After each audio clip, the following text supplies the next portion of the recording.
The smell of wet iron always arrived 3 minutes before the sun dipped below the jagged line of the western pines. It was a sharp and heavy scent that clung to the back of my throat like a swallowed penny. I stood on the porch of the house my grandfather had left to me in the valley of Blackwood Creek. The air was perfectly still. Not a single leaf on the ancient oaks dared to tremble. It was the kind of silence that felt deliberate, as if the forest were holding its breath to see what I would do next. I pulled my thin jacket tighter against a sudden drop in temperature. The thermometer on the post registered 60 degrees, but my skin felt as though it were being brushed by a block of ice. The stream ran 30 yards from the back door. It was a shallow and narrow ribbon of water that cut through the gray stones and moss. During the day it was mundane. It carried bits of silt and dead hemlock needles toward the larger river miles away. But as the twilight deepened into a bruised purple hue, the water began to change. I walked down the sloping lawn toward the bank. My boots made no sound on the damp grass. I reached the edge of the water and looked down. The reflection was not of the sky. The sky above me was a flat and colorless expanse of approaching night. There were no stars yet, and the moon was a faint thumbprint in the east. However, the surface of the stream was alive with a frantic and dancing orange glow. It looked like the heart of a massive bonfire. Long tongues of liquid light licked against the submerged rocks. The embers seemed to swirl in the eddies, and the deep red hues bled into the shadows of the bank. I looked up and scanned the horizon. There was no smoke. There was no smell of burning wood or dry brush. The woods were dark and cold and damp. I turned in a full circle, searching for the source of the illumination. There was nothing but the oppressive wall of the trees and the darkening valley. I knelt by the water. I did not reach out to touch it. There was a logic in my mind that told me my skin would blister if I dipped my fingers into that reflected heat. I watched a small twig float into the patch of glowing water. It did not catch fire. It did not char or smoke. It simply drifted through the brilliant orange light as if it were passing over a neon sign. The disconnect between what I saw and what I knew to be true created a dull ache behind my eyes. This was the 5th night in a row that the fire had appeared in the water. Each night it seemed brighter. Each night the area of the reflection seemed to expand further upstream. I heard the sound of a dry branch snapping behind me. I spun around, but the yard was empty. The back porch light flickered once and then died. I was standing in the dark with only the silent and impossible fire at my feet to light the world. I walked back toward the house with my pulse drumming a steady and frantic rhythm against my ribs. I did not run. I felt that if I ran, I would be admitting that there was something to fear. I entered the kitchen and locked the door. The wood was cold to the touch. I sat at the small wooden table and stared at the dark window. My neighbor was a man named Elias who lived 2 miles down the gravel road. He had lived in this valley for 70 years. I had seen him only once since I moved in. He had been standing by his mailbox and staring at the ground. I decided that I would visit him the next morning. I needed to know if the stream behaved this way for everyone, or if the valley was playing a trick on my eyes alone. I tried to read a book, but the words blurred together. Every time I closed my eyes, I saw the flickering orange light dancing on the inside of my eyelids. The next morning the sun was pale and weak. The smell of iron was gone and was replaced by the scent of damp earth and rot.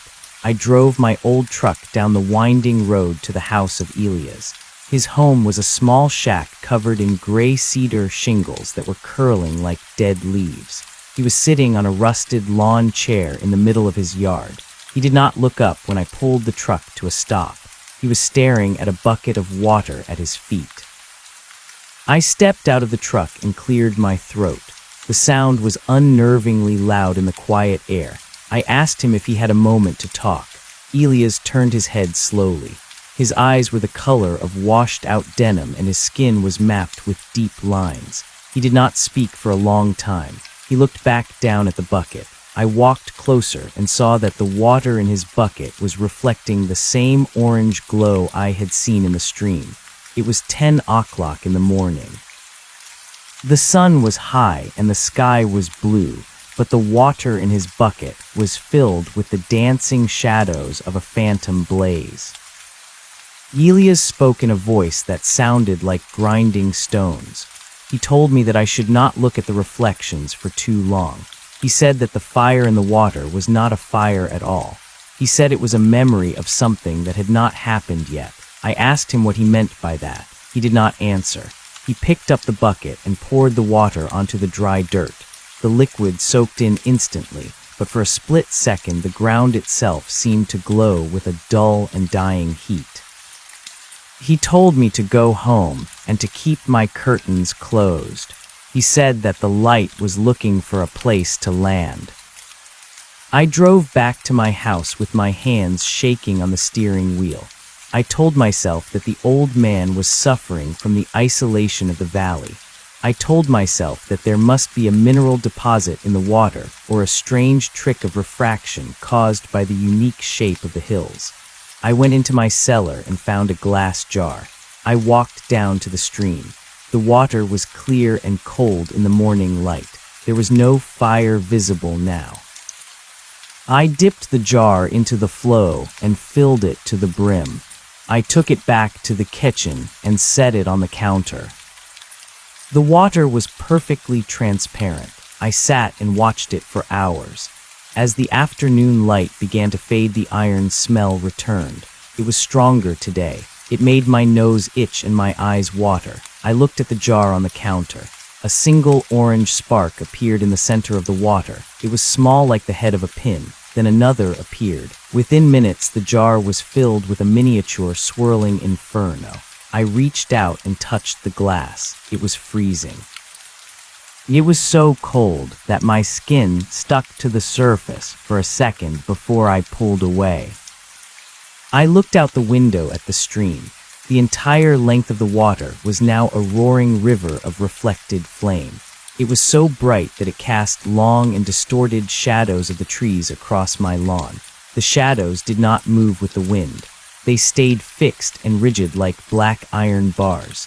I realized then that the reflection was not just in the water anymore. I looked at the polished chrome of the toaster on my counter. It was reflecting the fire. I looked at the glass on the framed picture of my grandfather. The fire was there too. I felt a sudden and sharp pain in my chest. I looked down at my own fingernails. Under the clear surface of the nail, I could see the tiny and flickering orange lights. The fire was not just outside of me. It was beginning to reflect from within. I went to the bathroom and splashed cold water on my face. When I looked in the mirror, I did not see my own eyes. I saw two hollow pits filled with a silent and hungry blaze. I did not feel hot. I felt a deep and crystalline chill spreading from my marrow outward to my skin. I remembered what Elias had said about the light looking for a place to land. I realized that the stream was not the source. The stream was merely the first thing to catch the signal. I walked into the living room and began to pull the heavy curtains shut. I blocked out the view of the glowing river. I turned off all the lamps. I sat in the total darkness of the center of the house, but the darkness was not complete. I could see the faint orange glow bleeding through the cracks in the floorboards. I could see it shimmering in the gaps around the door frames. The house was old and the wood was dry. I expected to smell smoke at any moment, but there was only that metallic and bloody scent of iron. I heard a soft tapping on the window pane. It was rhythmic and slow. It sounded like a finger bone hitting the glass. I did not move. I stayed in my chair and stared at the floor. The orange light began to pulse. It grew brighter and then dimmer in time with the tapping. It was as if the house were breathing. I thought about the history of this land. My grandfather had never mentioned the stream. He had been a man of few words and had spent most of his time in the woods. I wondered if he had sat in the same chair and watched the same fire. I wondered if the fire was why he had always kept the lights off even in the middle of the day. The tapping on the window stopped. It was replaced by a sound like rushing wind, even though the air inside the room was stagnant. I stood up and walked toward the door that led to the cellar. I needed to see if the fire was coming from the earth itself. I opened the door and was met with a wall of brilliant and blinding light. The cellar was gone. In its place was an endless expanse of flickering orange and red. There were no stairs and there was no floor. There was only a void of silent flame that stretched on forever. I slammed the door and leaned my back against it. My heart was thumping so hard I thought it would break my ribs. I went back to the kitchen and looked at the jar of water. The fire inside it had grown so intense that the water appeared to be boiling, though there were no bubbles. I picked up the jar and threw it into the sink. The glass shattered and the water splashed across the porcelain. The shards of glass continued to glow. Each tiny sliver held a fragment of the fire. I realized that I could not break it or wash it away. It was a property of the world now. I heard a voice calling my name from outside. It was faint and sounded as if it were coming from the bottom of a deep well. It was not the voice of Elias. It was a voice I did not recognize, but it felt familiar in a way that made my skin crawl. I walked to the front door and peered through the peephole. The yard was bathed in that unnatural orange light. Standing at the edge of the woods was a figure. It was tall and thin, and its clothes were the color of ash. It did not have a face. Where the face should have been, there was only a smooth and reflective surface that mirrored the burning stream. The figure did not move. It just stood there and reflected the fire back at the house. I felt a sudden and overwhelming urge to go outside. I wanted to walk into the stream and see if the water would finally feel warm. I wanted to know if the fire would consume the cold that had settled in my bones. I reached for the doorknob, but my hand stopped an inch away. I saw that my skin was becoming translucent. I could see the veins in my wrist, and they were not blue. They were glowing with a soft and steady orange light. I backed away from the door and retreated into the kitchen. I climbed onto the counter and sat in the corner as far away from the windows as possible. I watched the orange light crawl across the ceiling. It was beautiful and terrifying. It was a slow and methodical invasion of my reality. I knew that by morning the fire would have claimed everything. I knew that the stream would be the only thing left that looked normal, while the rest of the world burned with a cold and silent flame. I closed my eyes and tried to think of something else. I thought of the city and the noise and the lights that were made of electricity and glass. But even in my mind, the city began to glow. The skyscrapers reflected a fire that did not exist, and the streets became rivers of orange light. There was no escape from the reflection, because the reflection was not an image. It was a replacement. I sat in the dark and waited for the sun to rise, but I knew that the sun would only bring a different kind of light. I knew that the fire in the water was just the beginning of the end of the night. The house began to groan. The beams shifted and the floorboards creaked as if under a great weight. I looked at the floor and saw that the orange light was now pouring out of the wood like honey. It pooled around the legs of the table and the base of the cabinets. It was thick and viscous. I realized that the house was not just reflecting the fire anymore. It was becoming the fire. I pulled my knees to my chest and tucked my head down. I could feel the cold light pressing against me from all sides. It was a weightless and suffocating pressure. I did not scream because I knew that if I opened my mouth, the fire would find a way inside. I stayed silent and waited for the reflection to become the reality. The orange light did not burn the wood of the floor, but it seemed to dissolve the solid nature of the oak. I watched as the grain of the floorboards began to ripple like the surface of a pond, disturbed by a heavy stone. The house was no longer a shelter. It had become a lens focusing a strange and distant power onto the small patch of earth where I sat. I remained on the kitchen counter with my back pressed against the cold tiles of the backsplash. The smell of iron had become so thick that I could taste the blood in my mouth. It was the flavor of a cut lip or a rusted nail. My breathing was shallow, and each inhale felt like drawing a lungful of fine metal shavings. The light continued to rise from the floor. It reached the level of the chair seats and then the tabletop. Everything it touched lost its color. The rich brown of the table became a dull and translucent amber. The shadows cast by the legs of the chairs were not black, but a deep and bruised violet that seemed to vibrate against the floor. I looked at my hands again. The orange glow beneath my skin had spread from my fingertips to my palms.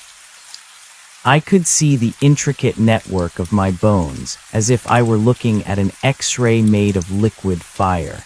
There was no pain, but the cold was becoming an absolute presence. It was a freezing pressure that seemed to be trying to turn my blood into ice. I realized that I could not stay in the house. The walls were becoming thin, and the roof was beginning to glow with the same intensity as the stream. If I stayed, I would become a part of the reflection. I would be a flickering image trapped in the wood and glass of a house that no longer existed in the physical world. I slid off the counter and my feet sank into the orange pool on the floor. It felt like stepping into thick and icy syrup. It did not wet my socks, but the chill of it traveled up my legs and settled in my hips. I waded toward the back door. The movement was difficult, as if the air itself had become heavy and resistant. I reached the door and gripped the handle. The metal was so cold that it felt as though it would tear the skin from my palm. I turned the knob and pushed. The door did not swing open on its hinges. It dissolved into 1,000 tiny sparks of light that drifted away into the night air. I stepped out onto the porch and looked toward the woods. The figure with the reflective face was gone, but the forest was no longer dark. Every tree was outlined in a shimmering halo of orange. The leaves were like shards of colored glass, and the ground was a carpet of glowing embers that did not smoke. The silence was broken by a low and rhythmic thrumming sound. It was not coming from the woods or the sky. It was coming from deep underground. It was a vibration that I felt in the soles of my feet and the marrow of my teeth. It sounded like a massive heart beating at a very slow pace. With each thrum, the orange light in the stream and the trees would flare brighter. I walked down the steps of the porch and toward the center of the yard. I felt as though I were walking through a dream, where the laws of physics had been rewritten by a blind and ancient architect. I looked back at the house. It was standing in the middle of the lawn like a lantern. The windows were brilliant squares of fire, and the siding was glowing with a pale and ghostly heat. I saw a movement in the upstairs window of the room that used to be the bedroom of my grandfather. A shadow passed across the glass. It was a tall shadow with long and spindly arms. It stopped at the window and looked down at me. Even though there were no features, I felt a sense of recognition. It was the same shadow I had seen in the woods, but now it was inside my home. It raised a hand and pressed it against the glass. The glass did not break, but it rippled under the touch of the shadow. I turned away and ran toward the road. I did not care about the cold or the strange light anymore. I only wanted to reach the house of Elias. He had known about the reflections. He had seen the fire in his bucket of water. He was the only person who might have an answer or a way to stop the spread of the glow. The gravel road was a ribbon of gray light stretching through the black walls of the pines. My boots kicked up dust that sparkled like diamond dust in the air. I did not look back at my house. I knew that if I looked back, I would see it vanish into the light. The 2 miles to the home of the old man felt like 20. The thrumming from the earth grew louder and more frequent. It was a heavy and wet sound like a boot pulling out of deep mud. The air began to shimmer with a heat haze that had no warmth. I saw the house of Elias appearing through the trees. It was dark. It was the only thing in the valley that was not glowing. It sat like a black hole in the center of the orange forest. I reached the gate of his yard and stopped. The rusted lawn chair was empty, but the bucket of water was still sitting on the grass. I walked to the front door and pounded on the wood. I called out his name, but there was no answer. I tried the handle and found it unlocked. I stepped inside and was immediately struck by the smell of old paper and peppermint. The interior of the house was cramped and filled with stacks of books and newspapers. There were no lights on, but the orange glow from the woods outside leaked through the cracks in the walls. It created a striped pattern of light and shadow across the floor. I found Elias in the kitchen. He was sitting at a small table with his hands folded in front of him. He was staring at a mirror that he had propped up against a loaf of bread. The mirror did not reflect the kitchen. It reflected a vast and open plain under a sky that was the color of a bruised plum. In the distance of the mirror, I could see a city made of black stone. The city was on fire, but the flames were white. Elias did not look at me when I entered. He spoke in that same gravelly voice and told me that I was late. He said that the light had already found its way into my blood. I told him that I did not understand what was happening. I asked him what the city in the mirror was and why the water was burning. Elias turned his head and looked at me. His eyes were no longer the color of denim. They were silver and reflective, like the face of the figure in the woods. He told me that the valley of Blackwood Creek was a place where the skin of the world was thin. He said that once every 100 years, the two sides began to bleed into one another. The fire and the water was the light of the other side trying to find a path into our world. He said that the reflection was the first stage of the crossing. Once the reflection became perfect, the two worlds would swap places. The trees and the water and the houses of our world would become the shadows of the other. I asked him how to stop it. I told him that I did not want to become a shadow. Elias reached out and touched my arm. His hand was as cold as a block of dry ice. He told me that there was no stopping the cycle. He said that the only thing a person could do was choose which side they wanted to stand on when the final flare occurred. He told me that my grandfather had made his choice 40 years ago. He said that my grandfather had not died in the hospital like the family believed. He had simply walked into the stream when the fire was at its peak and had never come out. I felt a wave of nausea wash over me. I remembered the funeral of my grandfather and the closed casket. I had been told he had been disfigured by a fire, but there had been no fire in his house. I realized now that the fire had been the reflection. My family had lied to me, or perhaps they had not known the truth themselves. Elias stood up and walked to the window.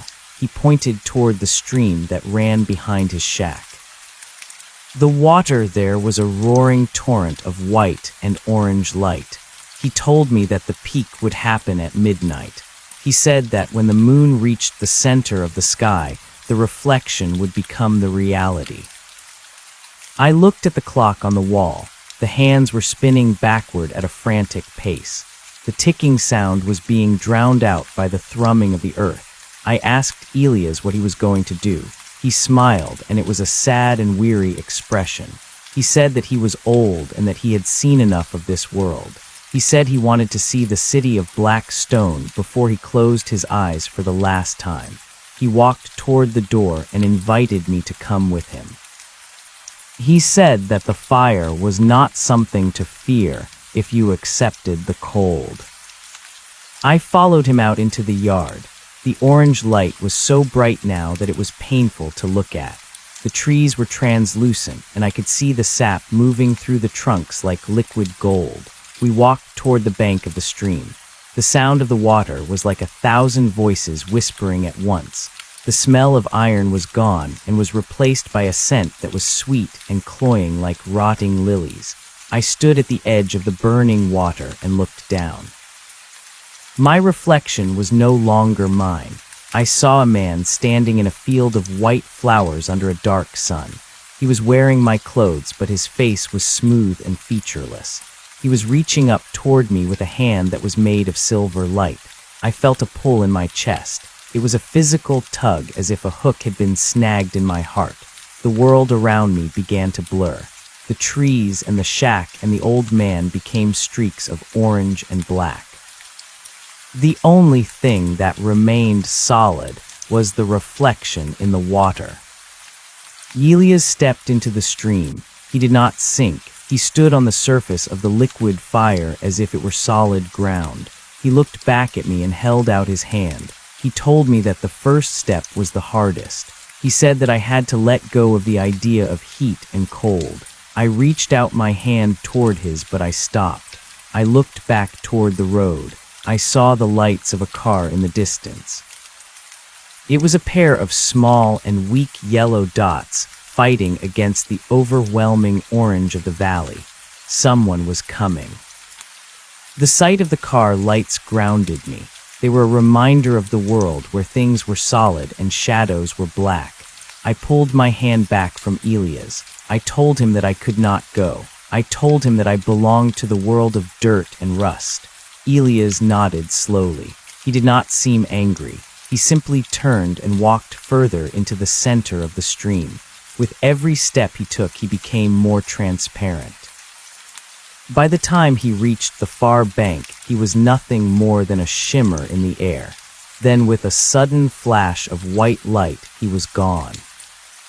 I was alone in the burning valley. The thrumming of the earth reached a crescendo that made my ears bleed. I fell to my knees on the glowing grass and covered my head with my arms. The light became a solid wall that pressed down on me.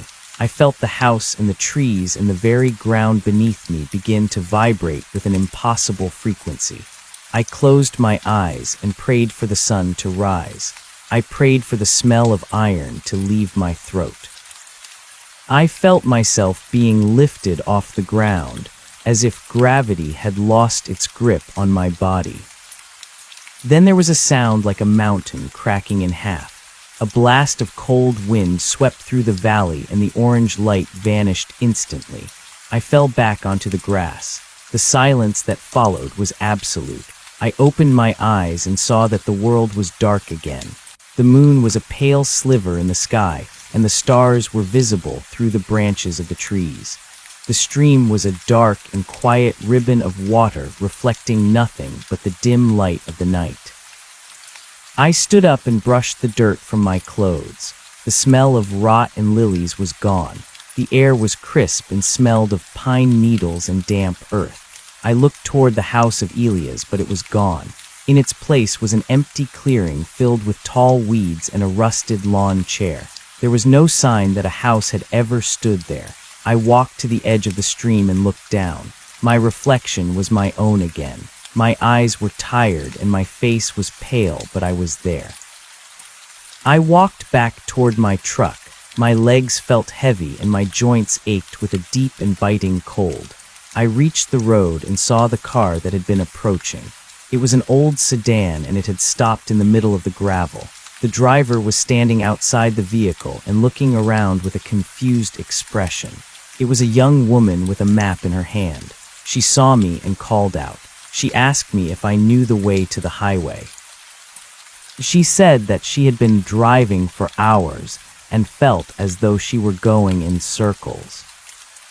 I looked at her and saw that her eyes were wide with a subtle fear. I walked toward her and noticed something that made my heart freeze. The headlights of her car were not yellow. They were a faint and flickering orange. I looked down at the ground near her feet. Her shadow was not black. It was a deep and vibrating violet. I realized then that the crossing had not failed. It had simply changed its method. The light had found a new place to land. I told her that the highway was just a few miles ahead, and that she should not stop for anything until she reached the city. She thanked me and got back into her car. I watched her drive away until her taillights disappeared into the dark. I stood in the middle of the road and felt the first few drops of rain begin to fall. The water was cold and clean. I looked at my fingernails and saw that the orange sparks were gone. But when I breathed out a puff of white mist into the cold air, I saw a single spark of fire dancing in the center of the vapor. The reflection was inside me now. I was the carrier. I was the bridge between the two worlds. I walked back toward my glowing house and wondered how long it would take for the rest of the world to catch fire. The rain intensified as I walked toward the structure that used to be my home. It was no longer a house in the way that a person understands a building. It was a beacon that pulsed with a rhythmic and sickly radiance. The wood did not look like wood. It looked like layers of semi-transparent horn or thick amber that had been carved into the shape of a dwelling. Every drop of water that hit the roof did not splash. Instead, it was absorbed into the glow with a tiny hiss of white noise. I reached the front porch and noticed that the stairs felt soft under my boots. They gave way like wet sand but did not break. The orange light beneath my skin was quiet now, but I could feel it humming in the back of my throat like a trapped insect. I pushed the front door open, and the air inside was so dense that I had to force my way through it. The interior of the house had changed. The furniture was still there, but it was stretched and distorted as if the dimensions of the room were being pulled by a heavy weight in the center of the floor. My kitchen table was now 10 feet long, and the chairs were thin needles of glass that reached toward the ceiling. I walked toward the hallway and heard a sound that was not the rain. It was a scratching noise coming from inside the walls. It sounded like something with many legs trying to find a way through the plaster. I did not stop to investigate. I went to the closet and pulled out a heavy wool coat. I needed to cover myself. I needed to hide the fact that I was becoming a source of the light. As I pulled the coat over my shoulders, I looked into the mirror on the back of the door. My face was a map of glowing veins. The light in my eyes was not a reflection of the room, but a steady beam that projected outward. I looked like a lantern that had been wrapped in thin parchment. I looked at the shadow I cast against the wall. It was not moving when I moved. My shadow stayed still for 3 seconds before it slowly raised its arm to mimic my own gesture. It was a delayed reaction that made my skin crawl. The shadow was a separate entity that was struggling to keep up with the physical body it was tethered to. I realized that the old man Elias was right. The swap was happening in stages. My body was still here, but my essence was already being tugged toward the city of black stone. I left the house and started the engine of my truck. The machine groaned and the headlights flickered with that same orange hue I had seen on the car of the woman. I did not know where I was going, but I knew I could not stay in the valley of Blackwood Creek. If I stayed, I would be pulled into the stream like my grandfather. I needed to find a place where the skin of the world was thick. I needed to find a place where the light could not reach. I drove through the dark woods, and the trees seemed to lean toward the road as I passed. They were hungry for the warmth that was leaking out of me. The thrumming from the earth had faded into a low vibration that I could only feel in my teeth. It was a signal that the first wave had passed, but the tide was still coming in. I drove for 3 hours toward the north. I watched the fuel gauge and saw that the needle was not moving. The truck was not running on gasoline anymore. It was running on the energy of the reflection. The engine sounded like a choir of voices singing a single note in a language I did not understand. I passed through small towns where the streetlights were all dark and the windows of the houses were boarded up. The people here knew something was wrong. They could feel the shift in the air even if they could not see the fire in the water. I saw a man standing on a street corner in a town called Oak Haven. He was holding a flashlight, but he was not using it to see. He was staring at the beam as if he were trying to read a message in the particles of dust dancing in the light. I pulled over and rolled down my window. The air outside was freezing, but the air inside the truck was stiflingly hot. I asked the man if there was a place nearby where I could stay the night. He did not look at me. He kept his eyes fixed on the flashlight beam and told me that there were no rooms left in this world. He said that everyone was waiting for the sun to rise, but the sun had forgotten how to find this part of the sky. He spoke with a flatness that suggested he had already accepted the end. I saw that his fingernails were beginning to glow with a faint purple light. He was a carrier too, but his reflection was different. He was not a bridge to the city of black stone. He was a bridge to somewhere else, somewhere colder. I drove away and left him there. I realized that the valley was not the only place where the skin was thin. The entire world was beginning to fray at the edges. The orange light was just one color in a spectrum of invasions. I reached the outskirts of a large city just as the sky began to turn a bruised shade of gray. It was not the light of dawn. It was the light of a world that did not have a sun. The skyscrapers were tall and jagged against the horizon. They looked like teeth waiting to bite into the clouds. I parked the truck in a vacant lot and walked toward the center of the city. I hoped that the presence of so many people and so much concrete would ground the reality. I hoped that the sheer mass of the human world would act as an anchor. The streets were empty of cars, but filled with people who were walking in silence. They were all dressed in heavy layers of clothing, despite the growing heat. I saw a woman sitting on a park bench who was holding a mirror in her lap. She was weeping quietly as she watched her own face dissolve into a cloud of silver sparks in the glass. Nobody helped her because they were all dealing with their own transformations. Some people were transparent, and some were glowing with a fierce and angry red light. The city was a mosaic of different realities clashing against each other. The sound of the thrumming returned, but it was louder here. It echoed off the glass walls of the buildings and created a harmony that made my head spin. I found an old church made of heavy gray stone. It looked solid and ancient. I went inside, and the air was cool and smelled of incense and old wood. I sat in a pew and closed my eyes. I tried to remember the smell of the pine woods before the fire. I tried to remember the sound of the creek when it was just water and not a liquid ghost. I felt a hand on my shoulder, and I jumped. It was an old woman with a veil over her face. She told me that the stone would not save me. She said that the light did not care about the weight of the walls. She told me that the only way to survive was to find the source of the reflection and break it. I asked her how a person could break a reflection. She reached into her pocket and pulled out a small shard of black glass. She said that this was a piece of the original world. She told me that there were 12 stones hidden across the land that acted as pins holding the fabric of reality together. She said that the pins were being pulled out one by the figure with the reflective face. She told me that the figure was not a demon or an alien. It was a gardener. It was harvesting the energy of our world to feed the city of black stone. She said that my grandfather had been a guardian of one of these pins and that his failure was why the valley had fallen first. I took the shard of glass from her, and it was so heavy that it nearly pulled my hand to the floor. It felt like holding a piece of a collapsed star.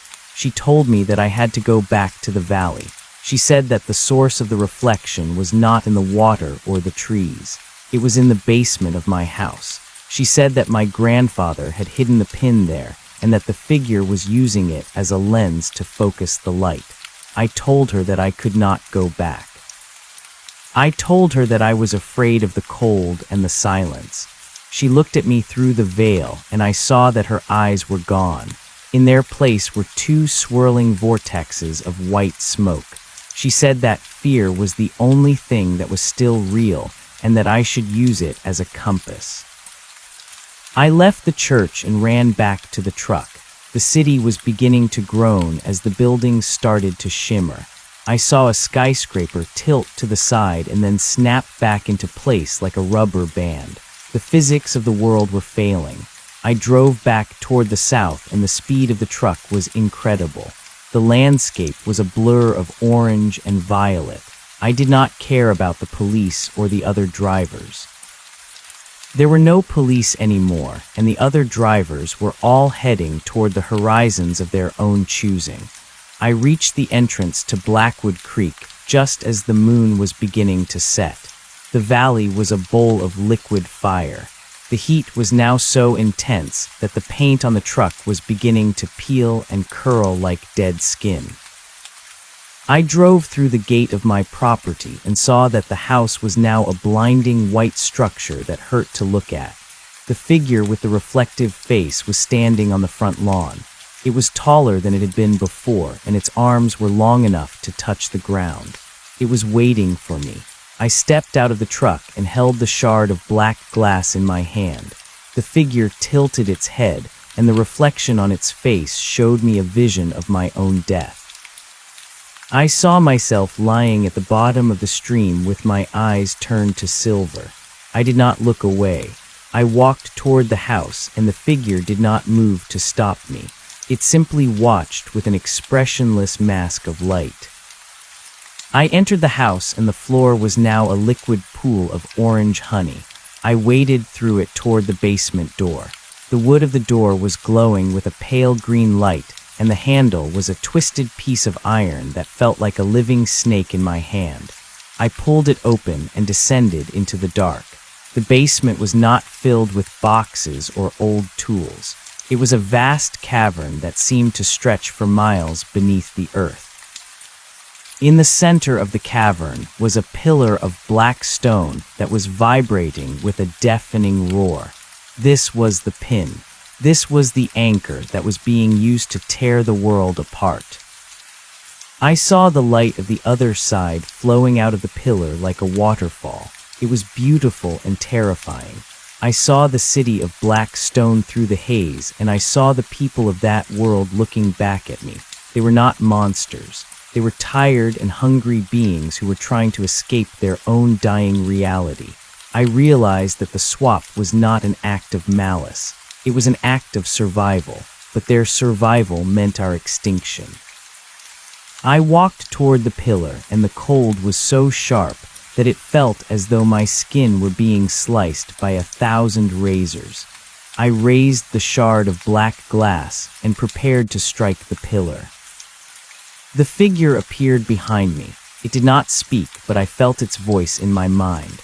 It told me that if I broke the pin, I would trap both worlds in a state of eternal transition. It said that we would all become shadows caught between the light and the dark. It told me that the only way to save my world was to take the place of the pin. I would have to become the anchor. I would have to stand in the center of the fire and hold the two sides apart with my own will. I looked at the shard of glass and then at the pillar.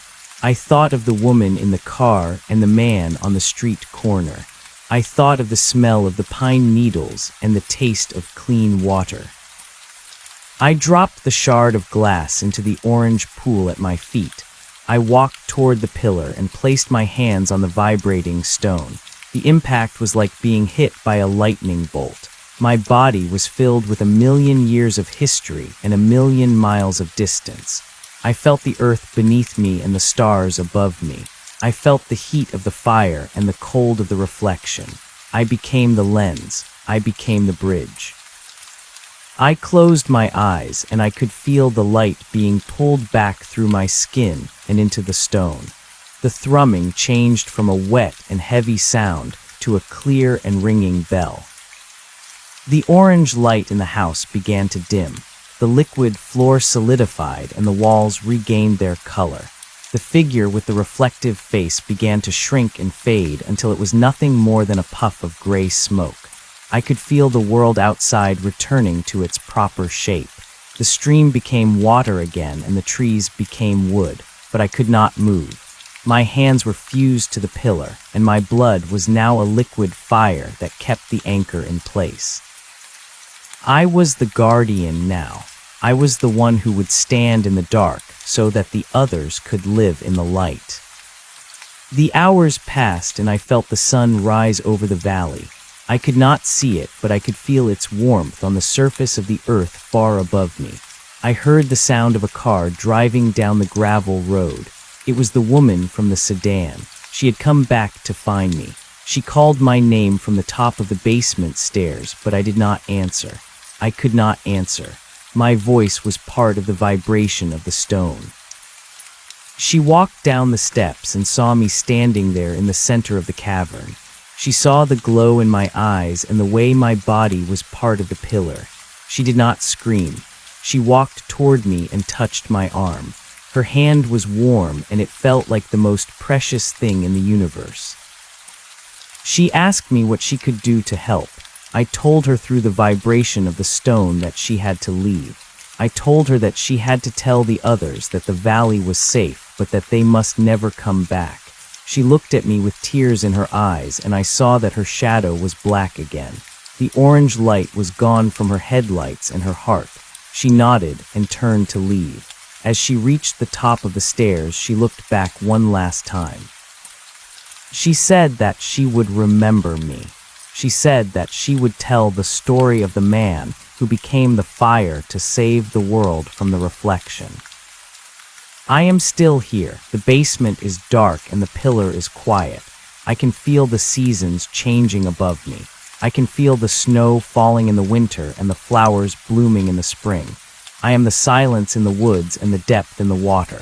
Sometimes when the moon is high and the air is thin, I can see the city of black stone shimmering in the distance. It is a beautiful city, and I do not hate the people who live there. They are just like us. They are just looking for a place to belong, but the skin of the world is thick now, and the reflection is held at bay. I will stand here for 100 years or 1,000 until the cycle begins again and someone else comes to take my place. Until then, I will watch the fire in my blood and listen to the heartbeat of the world. The stone beneath my palms felt like the skin of a dying sun. It was not a solid object anymore, but a frequency that vibrated at the same pitch as my own bone marrow. I could feel the weight of the entire planet pressing down on my shoulders while the pull of the other world tugged at my heels. I was no longer a man named Thomas.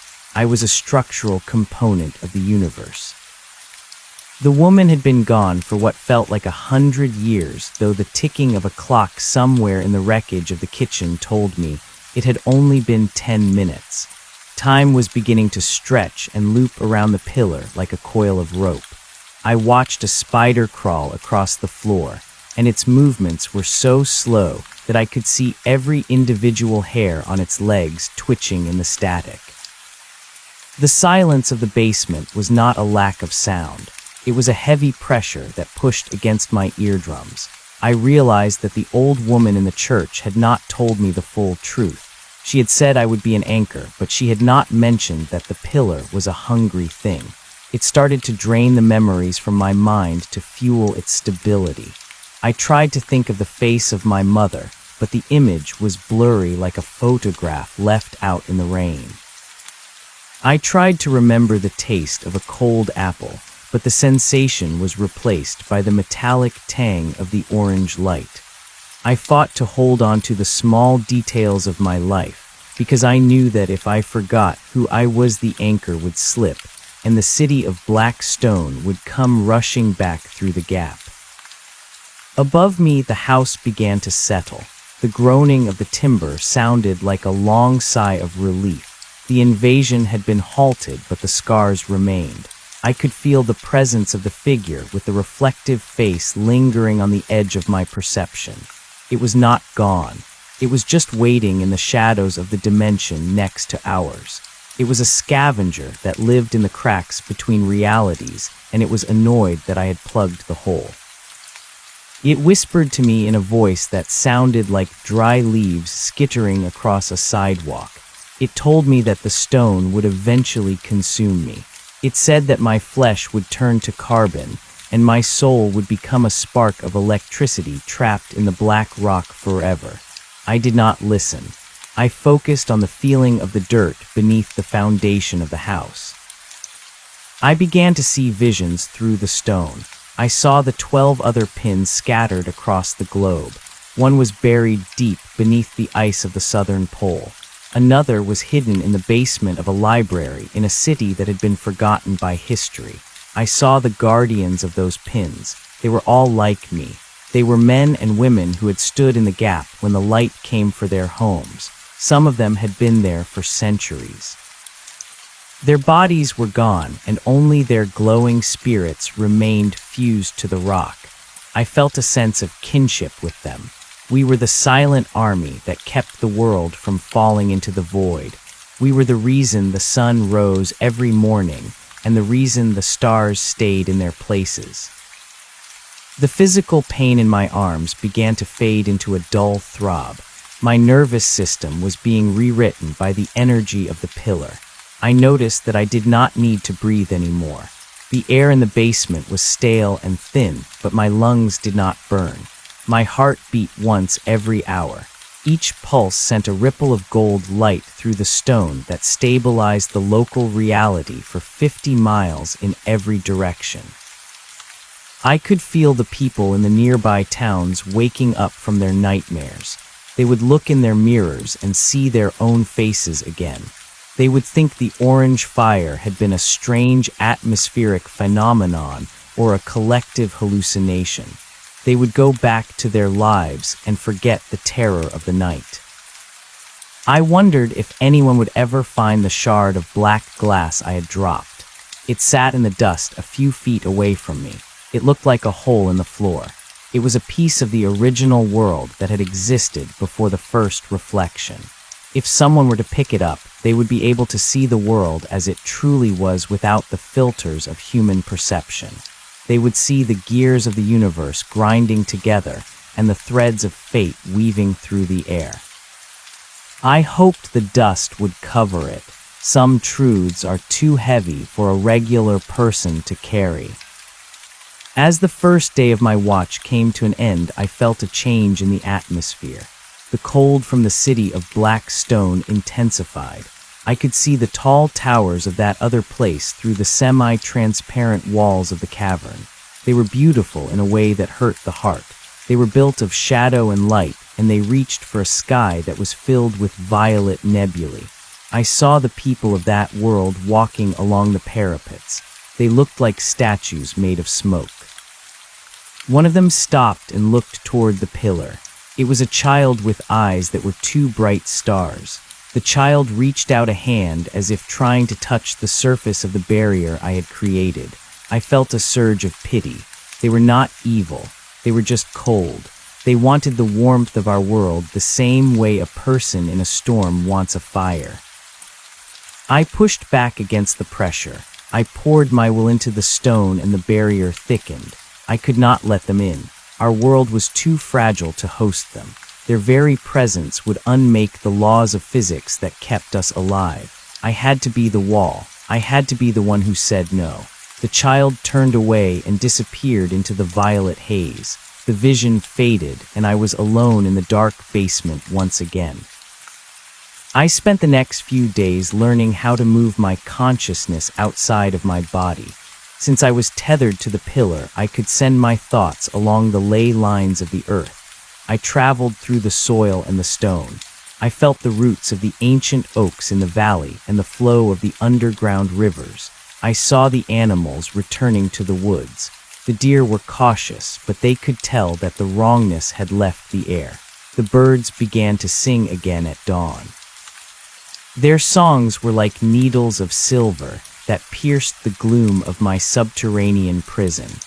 I realized that even though I was trapped, I was more connected to the world than I had ever been when I was walking on the surface. I heard the sound of footsteps on the porch above. It was not the woman this time. It was a man with heavy boots. I felt his weight through the vibrations in the floorboards. He walked into the kitchen and stayed there for a long time. I could hear him moving chairs and opening cupboards. He was looking for something.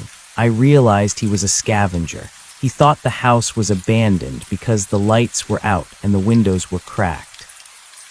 He did not know that the master of the house was right beneath his feet, holding the world together. He found the basement door. I felt his hand on the iron handle. The handle was still cold and twisted, but it did not move. I locked it with a thought. I did not want him to see what I had become. I did not want him to touch the stone and be consumed by the reflection. He rattled the door with more force, but it held firm.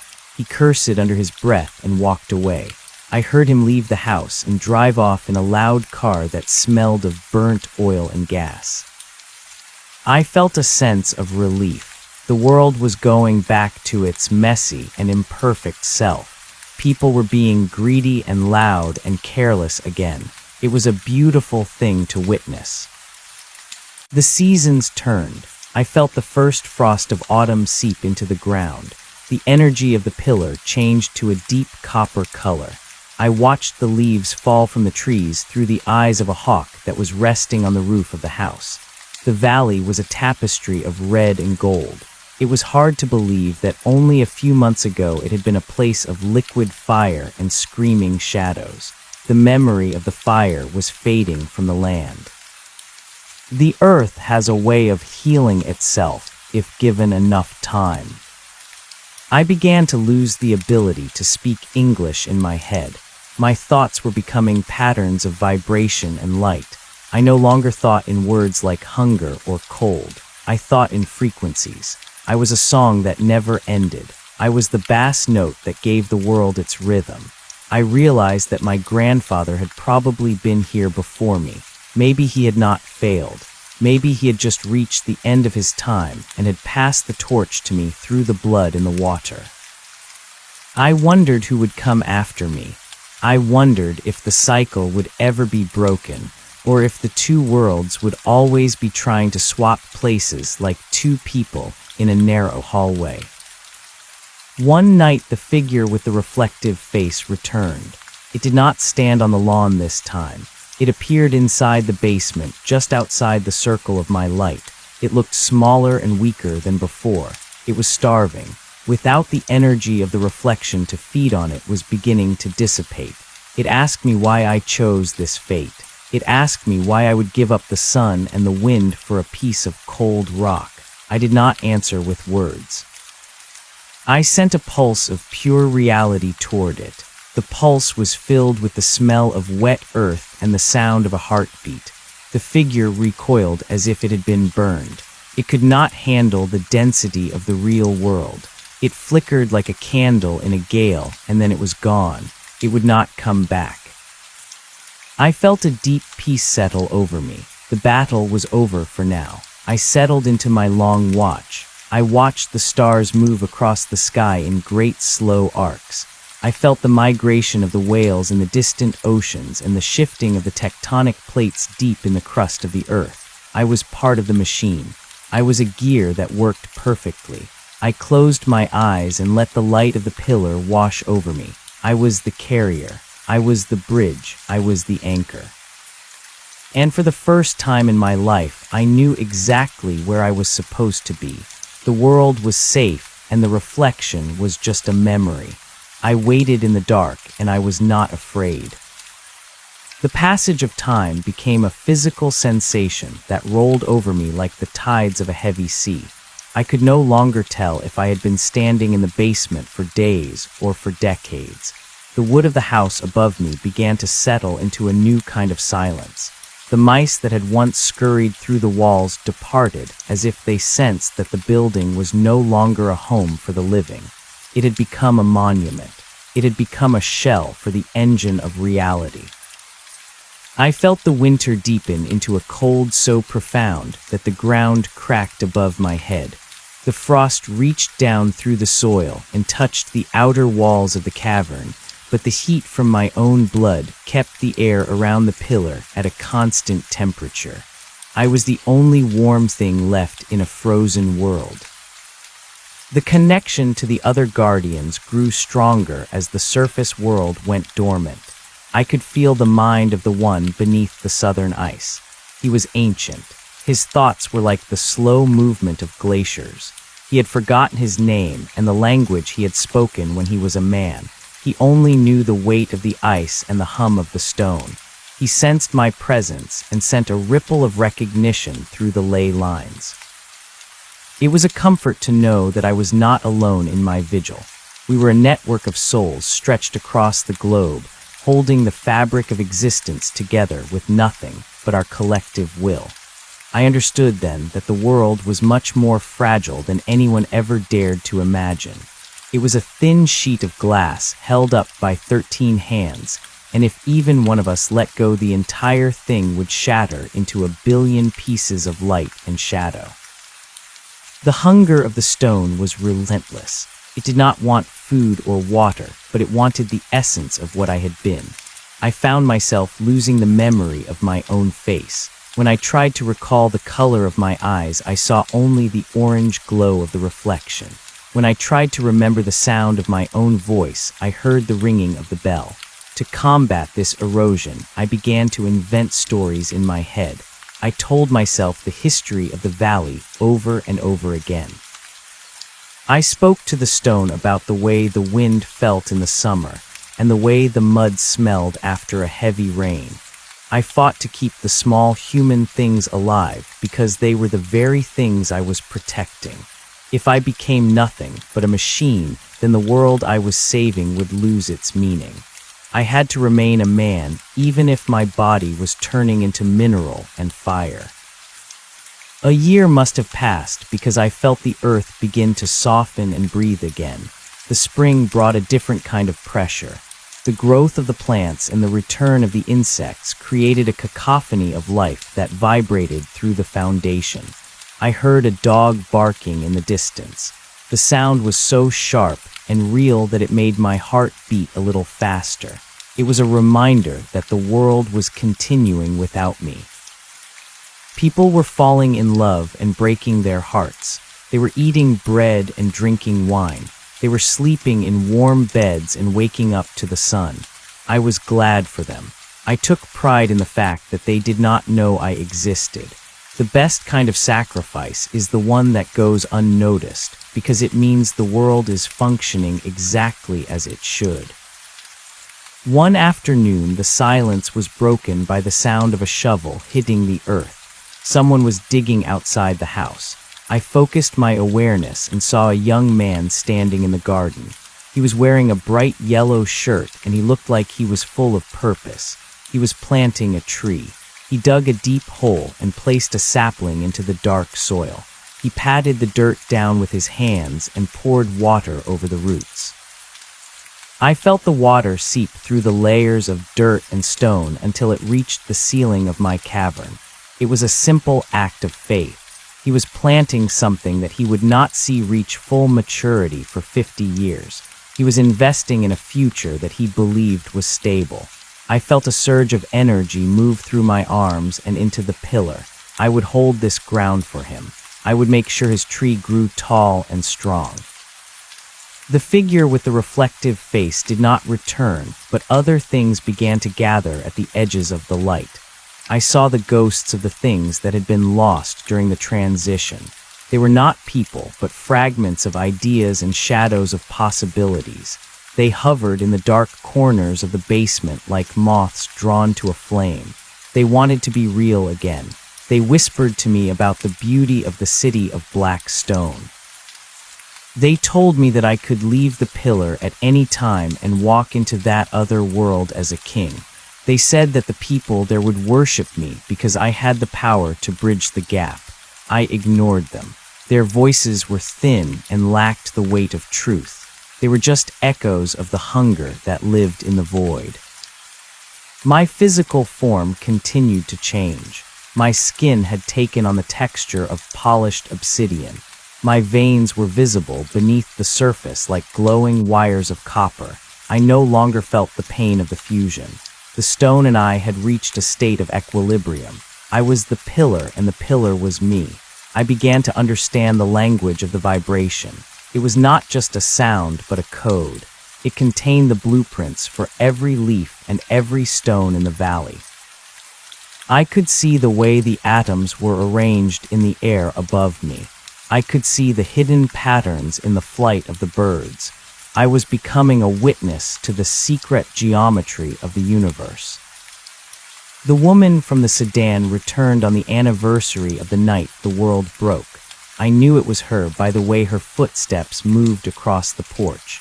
She did not enter the house this time. She sat on the top step and looked out at the valley. I could feel her grief and her gratitude. She left a small bunch of wildflowers by the door. She did not say a word, but she stayed there until the sun went down. Her presence was like a cool breeze in the middle of a fever. She was the link between my past and my present. She was the proof that my choice had mattered. When she finally drove away, I felt a sense of completion. The debt had been paid. The balance had been restored. The years began to blur into a single long moment of existence. I watched the house above me slowly decay. The roof developed a leak and the wallpaper began to peel. The windows were broken by stones thrown by neighborhood children who thought the place was haunted. They were right in a way. I was the ghost that kept the walls from falling. I used my will to reinforce the beams and keep the foundation from shifting. I needed the house to stand because it was the anchor for the anchor. It was the physical shell that hid the secret from the world. If the house disappeared, the hole in reality might become visible to those who were not ready to see it. I saw the city of black stone one last time during a solar eclipse. The moon blocked out the sun, and for a few minutes the veil between the worlds became as thin as a spider web. I saw the great spires of the city reaching up toward a sky of liquid silver.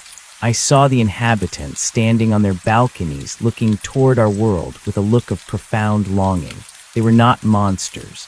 They were just travelers who had lost their way in the dark. I felt a deep connection to them.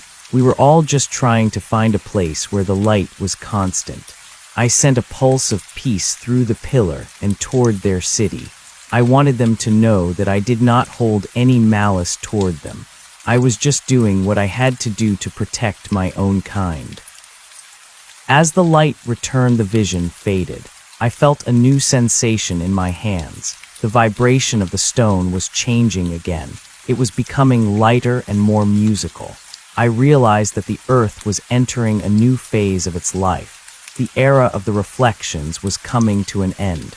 The skin of the world was thickening, and the need for the anchors was diminishing. I felt the other guardians beginning to fade. One by one, their lights went out as they were absorbed back into the core of the planet. Their work was done. They were finally allowed to rest. I knew that my time was also coming to an end. I did not feel fear. I felt a sense of profound relief. I had stood in the dark for so long that I had forgotten what it was like to be light. I began to let go of the stone.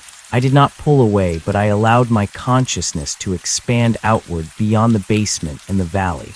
I became the wind that moved through the trees. I became the water that flowed in the stream. I became the dust that danced in the sunbeams. My body of stone and fire began to crumble.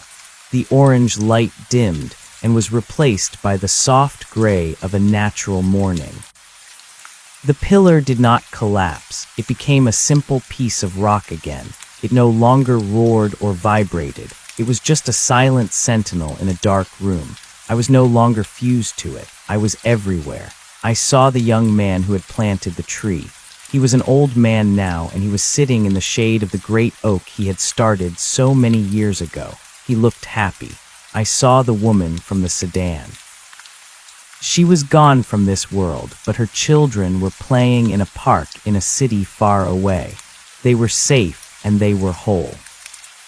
I felt the last of my identity dissolve into the atmosphere. I was no longer Thomas. I was no longer the guardian. I was just a part of the silence that exists between the heartbeats of the world. The basement door finally gave way to the rot and swung open. A beam of sunlight hit the floor and illuminated the dust. The shard of black glass was gone, buried under layers of dirt and time. The house was just an old building on a hill. The valley was just a place where things grew and died in their proper order. I watched the sun rise one last time, and I knew that everything was exactly as it should be. The reflection was gone, and the world was real. I closed my eyes and let the light take me home. The sensation of dissolution was not an end, but a transformation of the highest order. I had expected a void or a sudden stop to the clock of my soul, but instead I found myself expanding into the very marrow of the valley. My consciousness flowed like a river of silver through the deep veins of the planet. I was no longer a man standing in a basement, but I was the basement itself, and the hill that cradled it, and the air that brushed against the chimney. The orange glow of the pillar had not died out so much as it had been absorbed into my new state of being. I felt the weight of the mountain as if it were my own skin, and the movement of the clouds felt like a slow and rhythmic breath. I looked back at the basement one last time from my vantage point of pure spirit. The house was a skeleton of wood and stone, and the pillar was a silent tooth of rock protruding from the floor. It was no longer a machine or a weapon. It was a grave for the version of me that had once feared the dark. I saw the stairs that I had descended so many months or years ago, and they looked small and insignificant. The iron handle on the door was rusted shut, and the wood was swollen with the dampness of the earth. It was a beautiful ruin. It was a testament to the fact that the struggle was over and the peace had begun. I moved upward through the ceiling and the floorboards and out into the open air. The transition was like breaking the surface of a cold lake after a long dive. The world was vibrant and loud in a way that I had forgotten. The colors were so sharp that they felt like physical touches. The green of the grass was a shout of joy, and the blue of the sky was a deep and resonant hum. I realized that the reflection had tried to mimic this beauty, but it had failed because it lacked the messy and chaotic energy of life. The other world was a frozen photograph, while this world was a living and breathing dance. I drifted toward the tree that the young man had planted. It was a sturdy maple now, and its leaves were wide and healthy. I could feel the sap moving through its limbs like a slow pulse. I settled my awareness into the branches and watched the world from the perspective of the wood. A bird landed on a twig near my center and sang a song that was filled with the history of its ancestors. It did not know I was there, but it felt the stability of the ground beneath the roots. It felt the safety of the valley. I realized that this was my reward. I did not need a name or a face or a voice. I only needed to know that the song of the bird could continue without interruption. I began to explore the limits of my new existence. I followed the ley lines toward the north and felt the cooling of the earth as I approached the higher latitudes. I sensed the presence of the other guardians who had also transitioned into this state of being. We were like a network of whispers surrounding the globe. We did not speak in words, but we shared a sense of profound satisfaction. The earth was a closed circuit once again. The leaks had been plugged and the boundaries had been reinforced. We were the immune system of the planet, and our work was silent and eternal. I found myself drawn back to the town where I had lived before the fire. It had changed in the time I had been away. There were new buildings and new roads, but the spirit of the place remained the same. I saw people walking their dogs and children riding their bicycles. I saw an old woman sitting on a porch and drinking tea. I felt her contentment and her quiet worries. I realized that every life was a small and precious flame that was worth protecting. I had spent so long focused on the cosmic scale of things that I had forgotten the beauty of the individual. I spent a long time simply watching the people live their lives. I was a ghost, but I was a ghost that loved the world. The sun began to set over the horizon, and the sky turned a deep and bruised purple. It was the same color as the haze in the other world, but here it was warm and full of the promise of tomorrow. I watched the stars blink into existence one by one. They were not distant and cold points of light anymore. They were part of the same fabric that I was. I felt the pull of the moon on the tides and the slow rotation of the earth on its axis. Everything was connected by a thread of light that was invisible to the naked eye but clear to the heart. I returned to the valley and the old house. The moon was full and it cast a silver glow over the ruins. I saw a fox move through the tall grass and disappear into the shadows of the porch. It was looking for a place to rest. I felt the fox enter the basement and curl up near the base of the pillar. The rock was still warm from the energy it had once held, and the fox felt safe there. I felt a sense of symmetry in that. The place that had once been a site of terror and transformation was now a sanctuary for a wild thing. It was the ultimate victory over the reflection. The dark had been turned into light, and the cold had been turned into warmth. I began to sink deeper into the earth. I wanted to see the core of the world and feel the heat that drove the movement of the continents. I traveled through the layers of limestone and granite and basalt. I felt the pressure increase until it was a solid wall of force, but I was unaffected. I was a part of the pressure now. I reached the place where the liquid iron flowed in great and slow currents. It was a sea of fire that was as beautiful as any sunrise. I realized that the earth was a living heart and that I was a cell within that heart. I was not alone and I was not forgotten. I was home. The memories of my human life began to fade into a soft and golden blur. I could no longer remember the taste of coffee or the sound of a telephone ringing. I could no longer remember the feeling of shoes on my feet or the weight of a coat on my shoulders. These things were like old clothes that I had outgrown. They were useful once, but they were no longer necessary. I was a creature of the deep earth and the high sky. I was a witness to the passing of the ages. I saw the forests grow and die, and the rivers change their courses. I saw the mountains rise and fall under the weight of the ice. I realized that the cycle of the reflection would eventually return. The two worlds were like two dancers who could not help but touch from time to time. But when that day came, there would be others like me. There would be men and women who would hear the call and descend into the dark to hold the line. They would feel the same fear and the same doubt that I had felt, but they would also find the same strength. The blood in the water would find them, and the stone would claim them, and the world would be saved again. It was a beautiful and terrible cycle, but it was the price of existence. I felt a final surge of energy move through me. It was a message from the earth itself. It was a wordless expression of gratitude. I had fulfilled my purpose, and I was allowed to let go of the last of my individual self. I did not vanish, but I became a part of the background radiation of the universe. I was the silence in the woods and the hum of the power lines. I was the first light of dawn and the last light of dusk. I was the carrier of the secret and the bridge between the worlds. I watched the old house crumble into a pile of boards and stone. The forest reclaimed the land, and the garden where the young man had planted his tree became a dense thicket of green. The chimney was the last thing to fall, and when it did, the basement was filled with dirt and leaves. The pillar was buried deep beneath the surface, and the memory of what had happened there faded from the minds of men.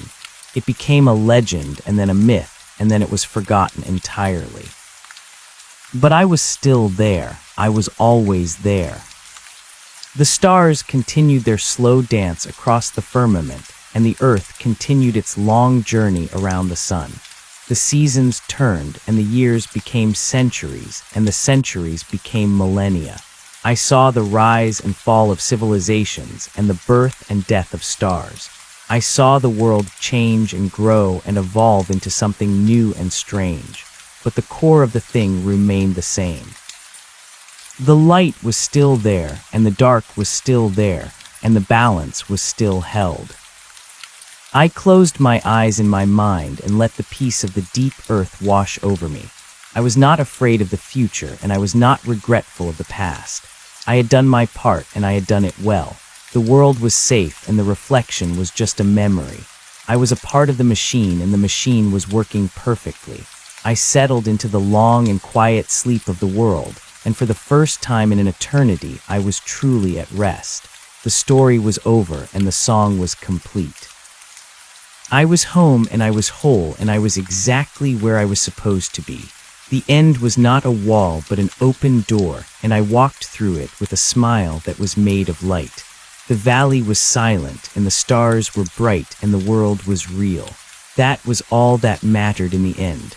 That was all that had ever mattered.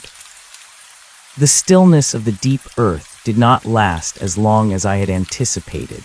Time is a fluid concept when you are woven into the crust of a planet, and what felt like 1,000 years may have only been a few decades. A new sensation began to prickle at the edges of my expanded consciousness. It was not the jagged hunger of the black stone city, nor was it the familiar vibration of the pillar. It was a rhythmic tapping, a mechanical pulse that echoed through the strata of rock and soil. Men had returned to the valley. They did not come with seeds or sedan cars, but with heavy iron and the intent to hollow out the land.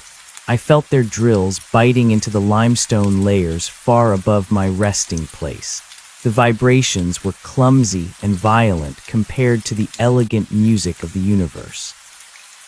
They were looking for something hidden in the dark, and they were digging toward the very spot where the house had once stood. I tried to pull my awareness away from the intrusion, but the anchor was still there. Even though the house was gone and the pillar was buried, the physical location remained a scar on the fabric of reality. The humans were using sensors and ground-penetrating radar to map the secrets of the hill. I could feel the electronic waves washing over the buried stone. To them, it appeared as an anomaly, a dense pocket of unknown material that defied their geological charts. They called it a mineral deposit or a structural mystery. They did not know they were poking at a sleeping nerve of the world. My peace was replaced by a cold sense of dread. If they uncovered the stone, they might restart the cycle before the world was ready to defend itself. The drilling intensified over the following weeks. I watched through the eyes of the worms, and the roots as a construction camp rose like a fungus on the surface of the valley. Great yellow machines tore at the thicket that had reclaimed my old home. The maple tree which had been my sanctuary for so long was uprooted and tossed aside like a weed. I felt its life flicker and go out, and a wave of grief rolled through the ley lines. These men did not see the sacred geometry of the valley. They saw only resources and obstacles. They were driven by a different kind of hunger than the travelers in the silver sky.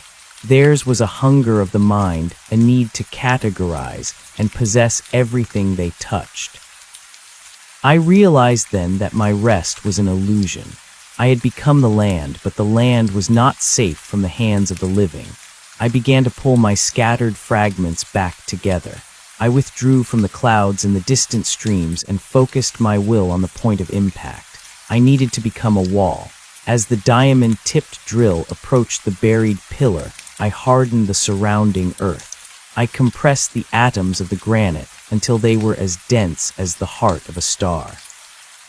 The drill groaned and the metal began to scream under the pressure. On the surface, the men shouted in confusion as their expensive machinery snapped and smoked. They pulled back the broken bits and stared into the dark hole they had created. They were frustrated, but they were not deterred. They brought in larger drills and stronger alloys. I fought them for months. Every time they tried to penetrate the area, I shifted the ground. I created pockets of vacuum and layers of impenetrable hardness. I sent tremors through the camp to frighten them away. I wanted them to believe the ground was unstable and dangerous, but my actions had an unintended consequence. The more I resisted, the more curious they became. They brought in scientists and specialists in black suits. They spoke of unique magnetic signatures and gravitational shifts. They began to suspect that they had found something that was not of this earth. Their greed was being replaced by a dangerous scientific fervor. They were no longer just digging for profit, they were hunting for the impossible. While I was occupied with the humans, I failed to notice that the thinning of the veil had begun again in a different way. The violence of their excavation was weakening the very boundaries I had died to protect. Each strike of the drill was like a hammer blow against a sheet of glass. Fine cracks began to spread through the silence.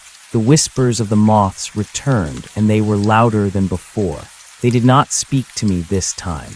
They spoke to the men in the camp. They whispered into the ears of the workers while they slept. They told them of the treasures hidden in the black stone. They showed them visions of a city where the sun never set and the power was infinite. I felt the corruption spreading like a stain through the minds of the people above. One night, the lead engineer walked out to the edge of the pit. He was a man of logic and numbers, but his eyes were wide with a feverish light. He did not look at the machinery or the charts. He looked straight down into the dark as if he could see me staring back. He whispered a name that I had not heard in an eternity. He called me the gatekeeper. The travelers had found a way to bridge the gap using the ambition of the humans as a conduit. They were using the men to do the work they could not do themselves. They were turning the tools of our world into the keys for theirs. I knew then that I could not remain a passive observer. I had to find a way to communicate the danger before it was too late. I reached out with a pulse of energy, but I did not aim it at the machines. I aimed it at the electronic systems of the camp. I bypassed their firewalls and their encryptions and spoke through their monitors. I did not use words because words are easy to ignore. I showed them the truth of the fire. I showed them the image of the man in the basement becoming a pillar of obsidian. I showed them the faces of the travelers and the cold emptiness of their silver sky. I showed them the cost of the transition. For a moment, the camp went silent. The screens glowed with the orange light of my memory, and the speakers hummed with the vibration of the stone. The reaction was not what I had hoped for. The men in the black suits did not flee in terror. They were fascinated. They saw my transformation not as a tragedy, but as a blueprint for evolution. They saw the copper wires in my veins as a way to transcend the limitations of the human body. They began to talk about the fusion of biology and mineral. They wanted to replicate what had happened to me. They believed they could control the power that had nearly shattered the world. Their arrogance was a physical weight that pressed down on me. They thought they were the masters of the universe when they were merely children playing with a loaded gun. The excavation reached the level of the pillar on a Tuesday afternoon at 3 o'clock. The air in the valley became thick and heavy with the scent of ozone. The birds stopped singing and the wind died down to a haunted hush. I felt the first touch of a human hand against the cold surface of the stone. It was the lead engineer. He had climbed down into the pit himself, ignoring the safety protocols and the warnings of his peers. When his skin met the obsidian, a spark of blue fire jumped between them. He did not scream. He gasped in a way that sounded like a prayer. He felt the vibration, and he did not pull away. He leaned into the stone, and I felt his consciousness being pulled into the circuit. I tried to push him out. I tried to shield him from the roar of the void, but he was a willing participant. He opened his mind and invited the dark in. Through him, the travelers finally gained a foothold in the physical world. They did not come as shadows or ghosts. They came as a surge of raw information that rewrote the laws of physics within the pit.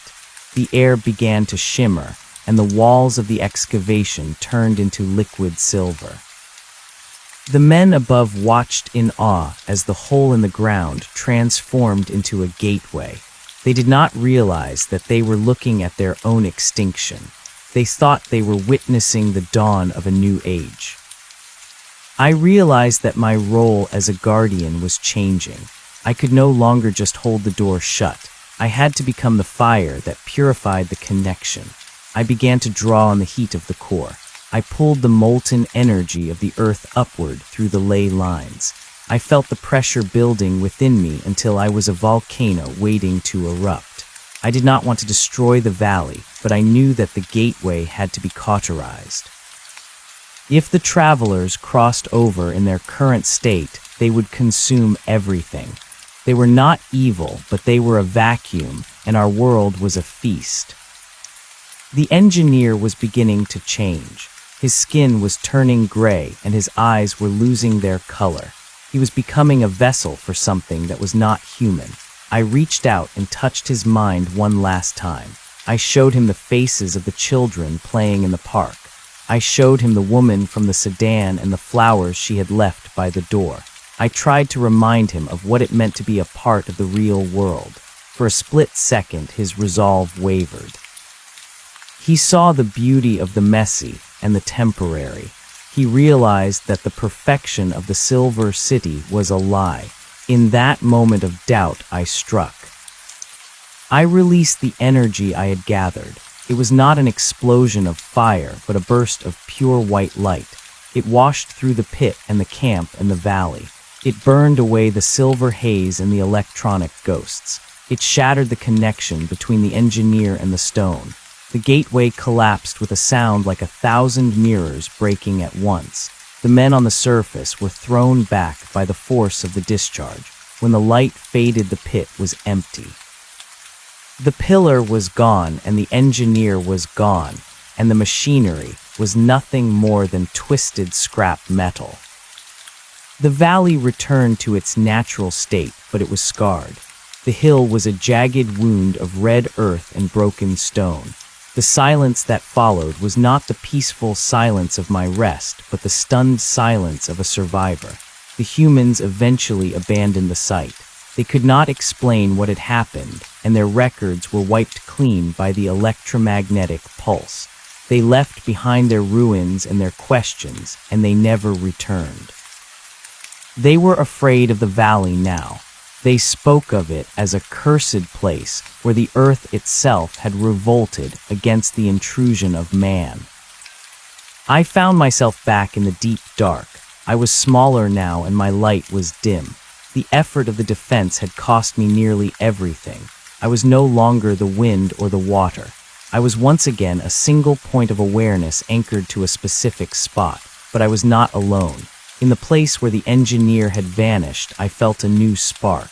It was faint and flickering, but it was there.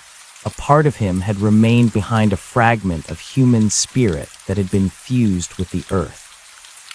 We were two ghosts now guarding the same secret.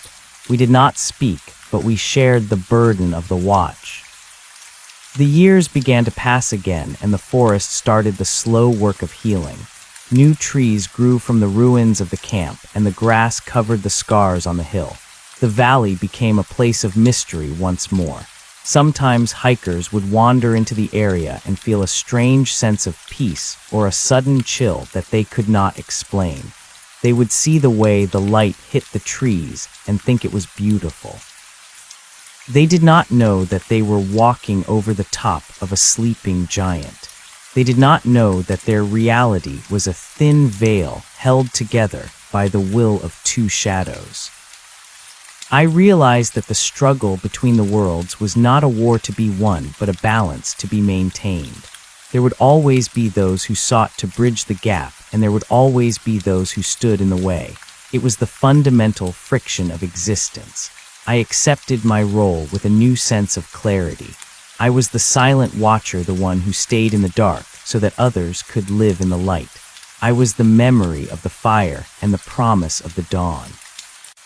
As the sun rose over the ridge of the valley, I felt a quiet satisfaction. The world was still real, and for now that was enough. I settled into the stone and waited for the next heartbeat of the planet. The silence of the valley deepened as the seasons rolled over the scarred earth. I watched the snow fall and melt, and the spring rains wash away the last traces of the human equipment. The rusted iron skeletons of the cranes were swallowed by the rising tide of briars and thorns. The red soil of the pit was stitched back together by the roots of the wild grasses.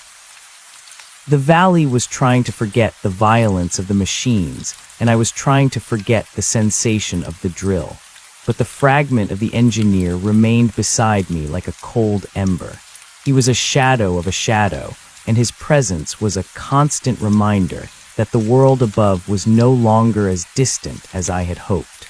We were the twin sentinels of the deep, and our vigil was just beginning.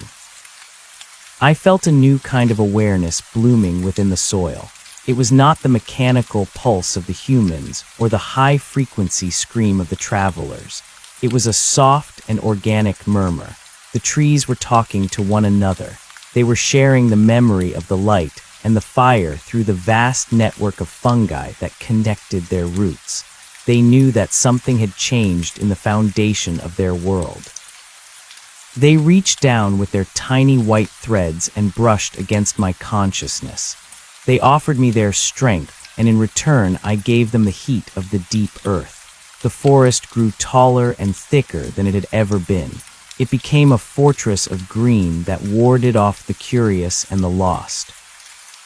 The world outside the valley was changing rapidly. I could feel the hum of the human network growing louder and more frantic. The air was filled with invisible signals, and the sky was streaked with the trails of their metal birds. They were building cities of glass and light that mirrored the silver sky of the travelers. They were pushing the boundaries of their understanding and reaching out into the void with their minds and their machines. I felt a sense of urgency. The balance was shifting again, and the weight of the human ambition was becoming a threat to the stability of the veil. They were no longer just digging in the dirt. They were digging into the fabric of reality itself. One night the air above the valley began to shimmer with an unnatural glow. It was not the northern lights or the reflection of a distant city. It was a tear in the sky. I looked up through the eyes of the owls and saw a jagged line of violet light cutting through the stars. The travelers were not waiting for a gateway to be built this time. They were forcing their way through the cracks that the humans had left behind. The sky felt thin and fragile, like a sheet of ice about to break. I reached out to the engineer and felt his terror. He remembered the blue fire and the roar of the void. He did not want to see the world consumed by the Silver City. I began to gather my strength once more. I pulled the energy from the stones and the streams and the roots. I felt the power of the valley flowing into me like a river of molten gold. I was no longer a dim spark in the dark. I was a beacon of light that reached from the core of the earth to the edge of the atmosphere. I projected my will into the violet tear and tried to seal it with the heat of my memory. The travelers fought back.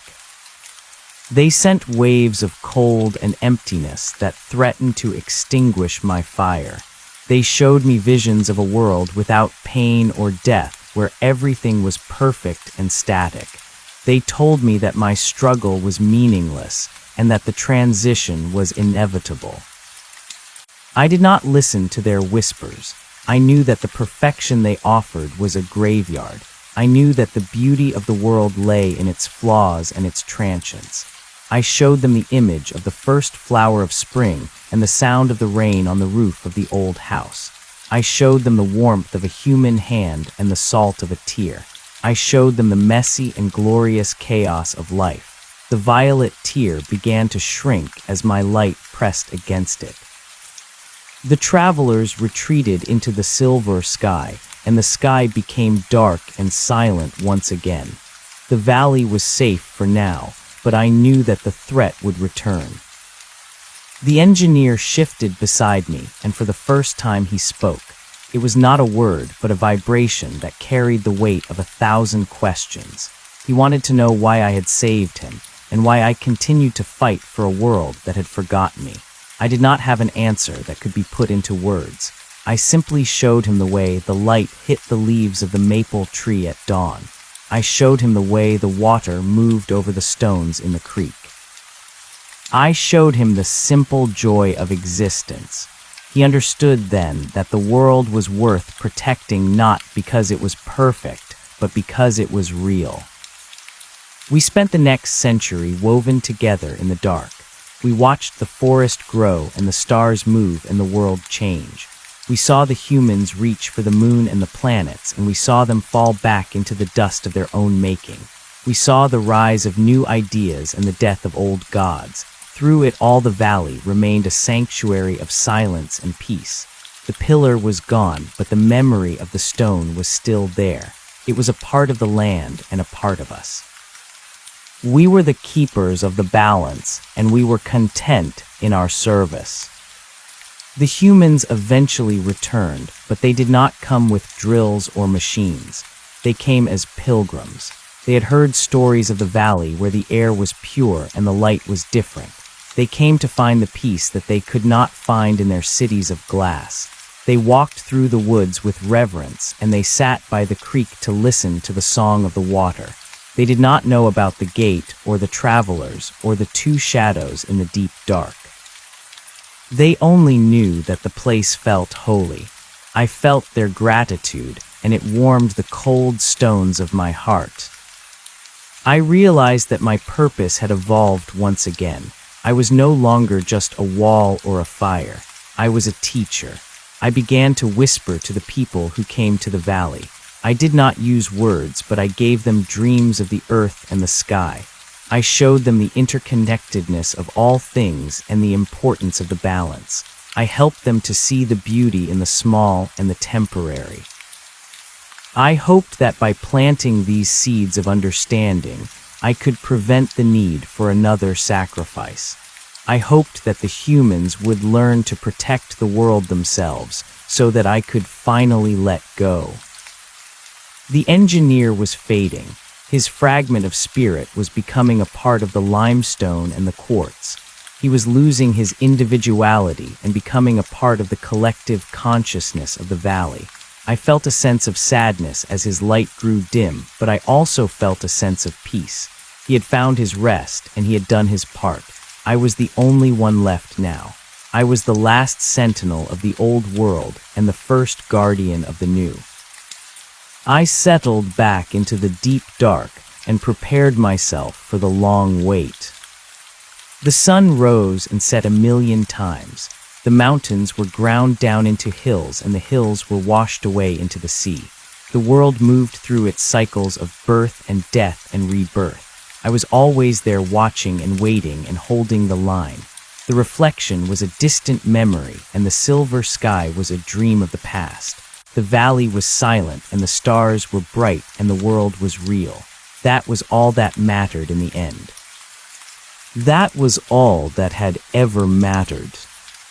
I felt a sudden shift in the vibration of the earth. It was not a threat, but a call.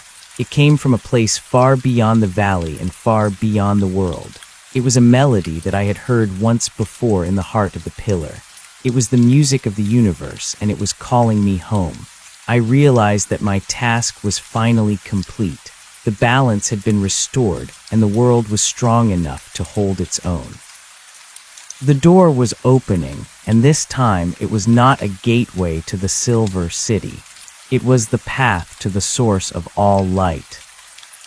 I took one last look at the valley.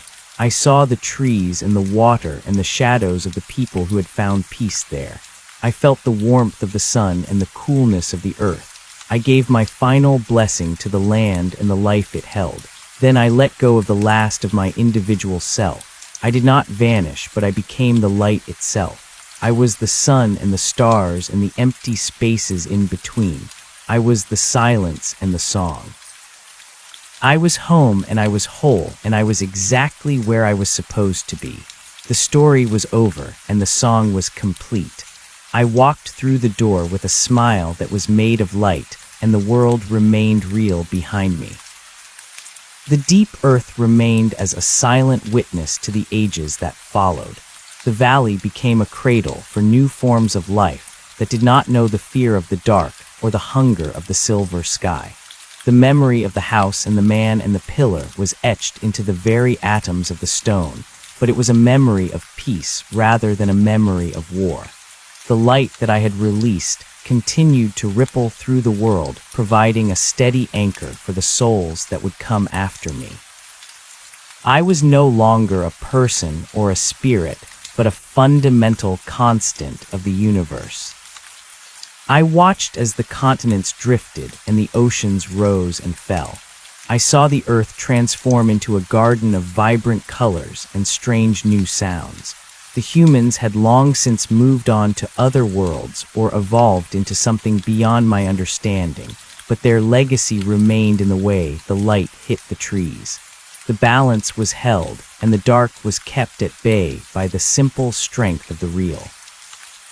The travelers were gone, and the Silver City was a forgotten shadow in the corner of the cosmos. The world was safe, and it was beautiful.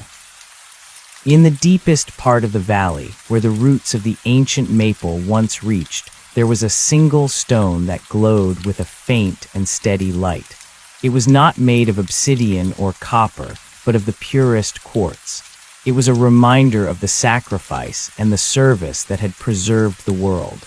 It was a heart that beat in time with the planet. Sometimes a small creature would rest upon it, or a drop of rain would catch its light, and for a brief moment the connection would be felt. The story was never truly over, but it had found its perfect rhythm. I rested in the heart of the sun and watched the long journey of the earth continue. I felt the joy of the living and the peace of the dead. I was a part of everything, and everything was a part of me.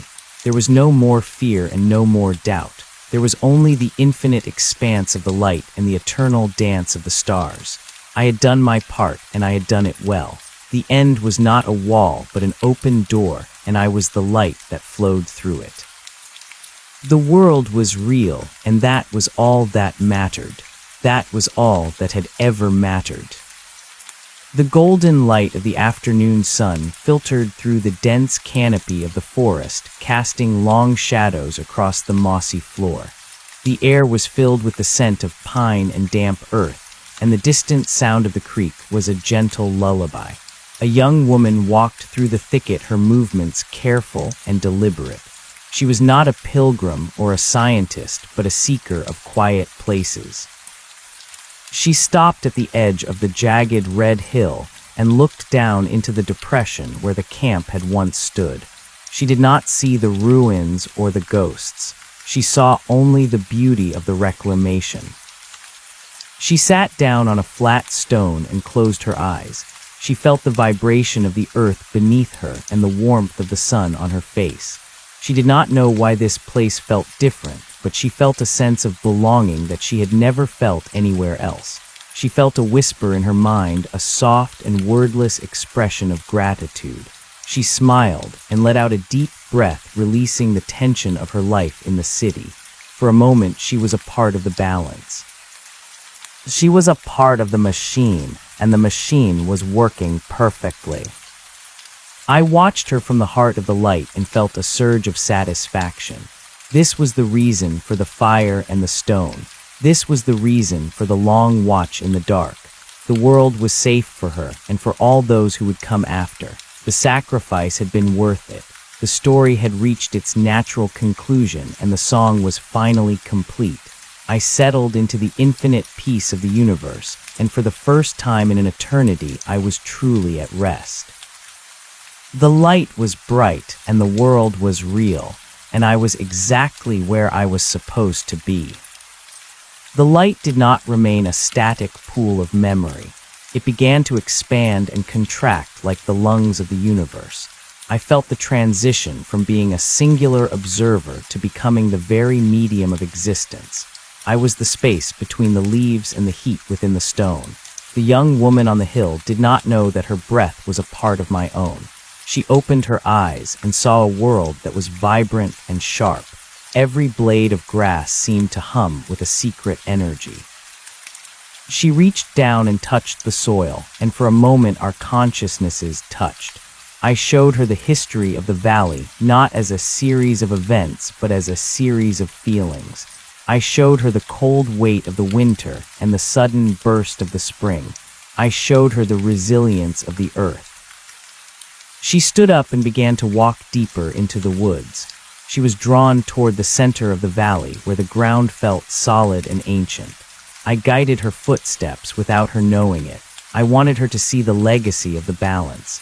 As she moved, the trees seemed to bow slightly as if acknowledging a guest of honor. The air grew cool and sweet. She reached the spot where the great maple had once stood. The stump was gone, now replaced by a thick carpet of emerald moss. In the center of that green circle sat the glowing quartz stone I had left behind. It was no larger than a human heart, but it held the weight of the sun. The woman knelt before the stone. She did not try to pick it up or study it with the cold eyes of a scientist. She simply sat in its presence. She felt the warmth radiating from the crystal, and she felt the deep vibration of the earth below. This was the heartbeat of the world. It was a rhythmic pulse that matched the ticking of the stars. She stayed there for hours as the sun began its slow descent behind the jagged ridge. The sky turned a deep shade of amber and violet. These were colors that did not belong to the travelers or their silver city. These were the colors of a world that was alive and breathing. I watched her through the eyes of the forest. I felt her peace, and it was a reward far greater than any I had imagined during the long, dark centuries. The struggle had been immense. The pain of the drill and the terror of the void had been real, but they were fading now like the remnants of a bad dream. The reality of the moment was all that mattered. The woman reached out and placed her palm against the glowing quartz. A soft golden light traveled up her arm and settled in her chest. I was giving her a piece of the watch. I was planting a seed of guardianship in her soul. She would leave this valley, but she would never be the same. She would carry the secret of the balance with her into the world of men. As the first stars appeared in the darkening sky, the woman rose to her feet. She looked up at the constellations, and for the first time she saw them not as distant points of light, but as part of a grand and intricate web. She understood that she was not alone, and that the world was not a collection of random accidents. It was a masterpiece of intent. She turned and walked back toward the edge of the valley, her heart light and her mind clear. She would go back to her life, but she would move with a new grace. She would be a protector of the small things. She would be a voice for the silent earth. I felt the engineer stir within the stone of the valley. He was almost entirely gone, now merged with the foundation of the world. But a small part of him felt the departure of the woman, and he felt a sense of completion. We had done what we were meant to do. We had held the line until a new generation was ready to understand the cost of the light. The valley was no longer a cursed place or a mystery to be solved. It was a temple of the real. The silence that followed her departure was profound and beautiful. It was the silence of a task well done. The years continued to flow like a river toward the sea. The climate shifted, and the species of the forest changed. New creatures crawled through the undergrowth, and new birds sang in the branches. The human cities far away grew and fell and were replaced by others. I watched it all from my position in the heart of the light. I saw the rise and fall of civilizations as if they were the flickering of a candle in a drafty room. They were temporary and fragile, but they were part of the dance. I no longer felt the need to intervene. The balance was stable. The veil was thick and strong. I realized that the travelers had not been evil in the way humans understood the word. They were simply a different expression of the universe. They were the cold logic of the infinite seeking to organize the chaos of the living. But the chaos was necessary. The friction was the source of the heat. Without the struggle, there would be no growth. Without the darkness, there would be no appreciation for the dawn. I had been the mediator between these two forces, and in doing so I had discovered the true nature of my own existence. I was the bridge. The quartz stone in the center of the valley began to sink slowly into the earth. It had fulfilled its purpose as a physical anchor, and now it was becoming a spiritual one. It moved through the layers of soil and rock, passing through the veins of coal and the pockets of gas. It went down into the deep dark where I had once waited in fear. But the dark was no longer a place of terror. It was a place of rest. The stone settled into the core of the mountain, becoming part of the very bones of the planet. Its light did not go out. It simply changed frequency. It became a steady hum that resonated with the rotation of the earth. I felt a sense of immense scale. I was the mountain and the valley and the wind that moved between them. I was the moisture in the clouds and the salt in the sea. My awareness was no longer tethered to a single point in time or space. I was the history of the world and its future. I saw the day when the sun would expand and swallow the earth, and I saw the day when the stars would finally go cold. I saw that even then the light would remain. It would move on to new worlds and new forms. The story would continue in a different language, but the theme would be the same. The memory of the house on the hill came back to me one last time. I remembered the man who had lived there and the way he had looked at the stars. I remembered the simple wooden walls and the smell of the wood smoke. That house was gone, and the man was gone, but the love he had felt for the land was still here. It was the foundation upon which everything else had been built. His simple life had been the catalyst for the preservation of the world. It was a reminder that no life is too small to be significant. Every action ripples through the fabric of reality. I felt the presence of the other sentinels now. They were scattered across the globe, hidden in the depths of the oceans and the peaks of the highest mountains. We were a network of light holding the world together.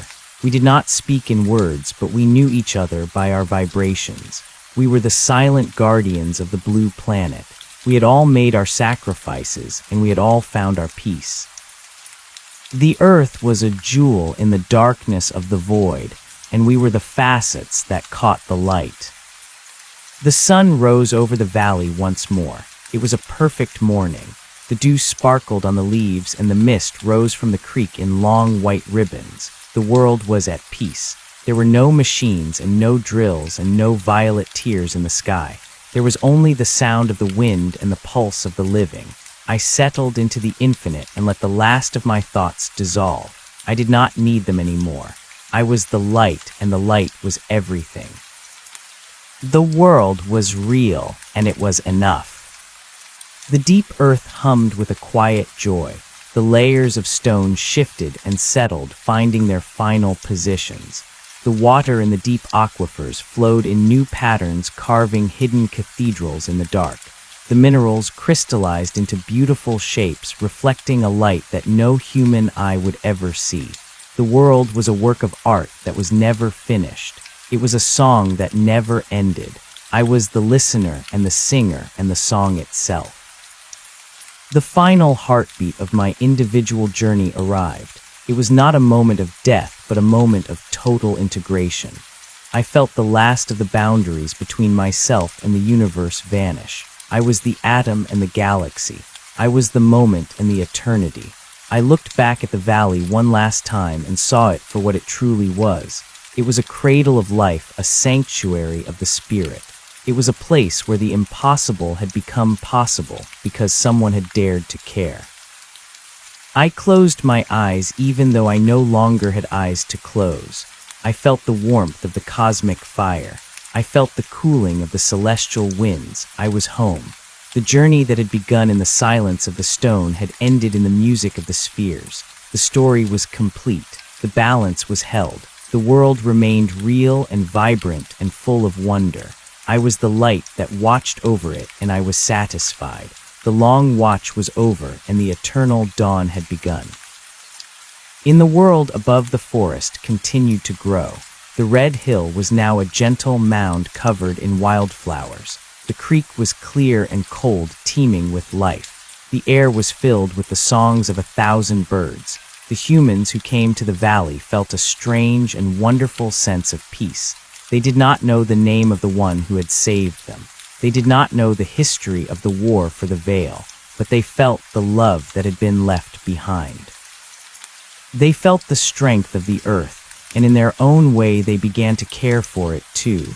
The cycle was complete. The light was passed on. The world was safe. I was the light, and the light was everywhere. The transition from a guardian of the soil to a consciousness of the stars brought a clarity that defied the limits of human thought. I moved through the layers of the atmosphere like a breath of heat rising from a summer field. The higher I drifted, the more the curvature of the earth revealed its fragile majesty. It was a blue marble wrapped in a thin veil of air and light. Below me, the valley was a tiny wrinkle in the skin of a continent, but I could still feel the pulse of the quartz stone buried deep within its heart. That stone was my tether and my legacy. It ensured that the frequency of the real would always vibrate louder than the whispers of the void. I watched as the sun dipped below the horizon of the planet, and the shadows of the night began to stretch across the hemisphere. In the dark, the world did not disappear. It became a different kind of masterpiece. I saw the lights of the cities flickering like distant galaxies, and I saw the fires of the wilderness burning with a steady and ancient hunger. I saw the migrations of the birds and the slow crawl of the ice at the poles. Everything was moving according to a grand design that required no architect other than the will to exist. I felt the presence of the Silver City once more, but it was no longer a threat. It was a dying echo in a distant corner of the multiverse. Its walls of logic and its streets of cold geometry could not compete with the warm chaos of a living world. The door I had walked through was not a way out, but a way in. I was inside the mechanism of creation, and I saw that it was fueled by the very things the travelers had tried to erase. It was fueled by memory and sacrifice, and the stubborn refusal to let the light go out. I felt a resonance from the depths of the ocean. There was another anchor there resting in the silence of the trenches. It was an ancient thing made of a material that was older than the earth itself. It hummed in a low register that complemented the high song of the valley quartz. I realized then that I was not the first to stand against the dark, and I would not be the last. The history of the world was a series of narrow escapes and quiet victories. Every age had its sentinel, and every crisis had its catalyst. I was a link in a chain that stretched back to the first spark of life and forward to the final cooling of the sun. This realization did not make me feel small. It made me feel infinite. I was a part of a collective effort to keep the fire burning against the cold. As the centuries began to compress in my new perception, I saw the rise of a new era. The humans had learned to listen to the earth in a way their ancestors had forgotten. They no longer tried to dominate the land, but sought to move in harmony with its rhythms. They built cities that breathed and machines that did not poison the air. I saw them return to the valley not as conquerors, but as guests. They walked the paths I had walked, and they sat by the creek where I had found my peace. They did not see me, but they felt the warmth of my presence. They spoke of the valley as a sacred place, a site where the veil was thin and the light was pure. They told stories of a man who had stayed behind to save the world, and while the details were lost to time, the essence of the truth remained. I watched a group of children playing in the shadow of the red hill. They found a smooth stone that caught the morning light, and they passed it between them with a sense of wonder. One of them looked up at the sky, and for a moment her eyes met the gaze of the sun. I felt a spark of recognition. She was a descendant of the woman who had visited the valley so long ago. She carried the same seed of guardianship in her heart. I touched her mind with a gentle warmth, and she smiled at a secret she could not name. The cycle was repeating, and it was beautiful. The light was not a static thing to be hoarded, but a gift to be shared. It was a flame that grew brighter the more it was passed from hand to hand. The engineer was a distant memory, now a shadow within the stone. He had become the foundation of the mountain, and his strength was the strength of the earth itself. We were no longer two separate beings, but a unified force of preservation. We had traded our names and our faces for the permanence of the landscape. We were the guardians of the real, and our watch was eternal. The silence of the deep earth was no longer lonely. It was filled with the music of the spheres and the steady heartbeat of the planet. We were at rest, but we were also more active than we had ever been. We were the tension in the tectonic plates and the flow of the magma. We were the stabilizers of the world. I saw the moon rise and fall thousands of times until it was a blur of silver light. I saw the stars shift in their positions as the galaxy rotated on its axis. The Earth was a traveler in its own right, moving through the vastness of space with a quiet confidence. It was protected by the shield of our light and the strength of its own spirit. The dark was still out there waiting at the edges of the universe, but it could not enter. The door was closed, and the lock was made of the purest quartz. The Silver City was a ghost of a possibility that had never come to pass. The world was safe because the world was loved. I felt a sudden shift in the vibration of the cosmos. It was a new song beginning to form in the distance. It was the sound of other worlds waking up and finding their own light. I realized that my task was not just to protect the Earth, but to be a part of a much larger awakening. The light I had released was reaching out to other stars and other planets. It was a signal that the real was strong and that the dark could be defeated. I was a beacon in the night, and other beacons were answering back. The universe was not a cold and empty place, but a garden of light waiting to bloom. I settled deeper into the heart of the sun. The heat was not painful but comforting. It was the source of all life and the destination of all spirits. I saw the entire history of the world laid out before me like a tapestry of fire and water. I saw the moments of great struggle and the moments of quiet peace. I saw that every tear shed and every drop of blood spilled had been a part of the price of the real. It was a high price, but it had been paid in full. There were no more debts and no more shadows. There was only the light and the truth it revealed. The valley remained the anchor of my soul. Even as I expanded to the edges of the galaxy, I kept a part of my awareness in that small green place.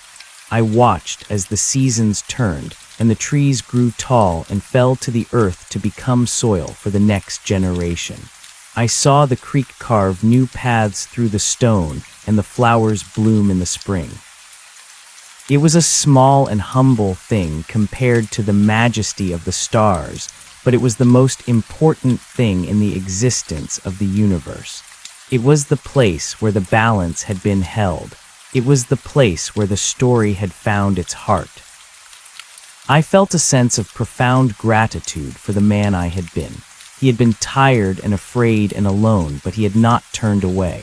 He had faced the dark with nothing but a wooden staff and a flicker of hope. He had carried the weight of the world on his shoulders, and he had not broken. His sacrifice had been the key to the door. I looked at the memory of his face, and I saw the face of every hero who had ever lived. They were all part of the same light. They were all part of the same song.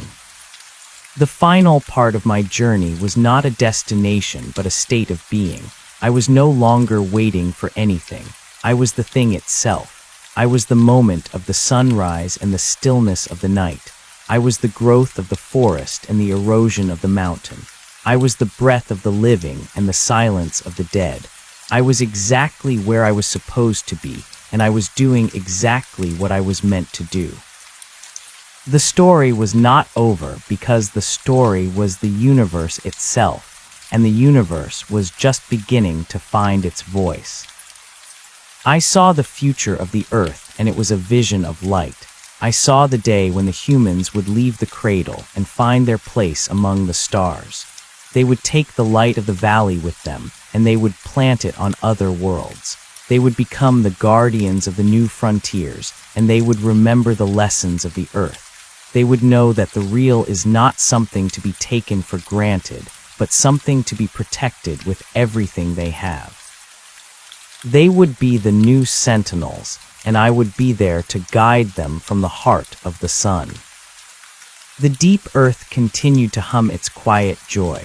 The quartz stone in the core of the mountain was a steady pulse of reassurance. It whispered to the stone and the soil and the roots of the trees. It told them that they were safe and that they were beautiful. It told them that the dark was gone and the light was home. I felt the peace of the world settle into my own spirit. There was no more fear and no more doubt.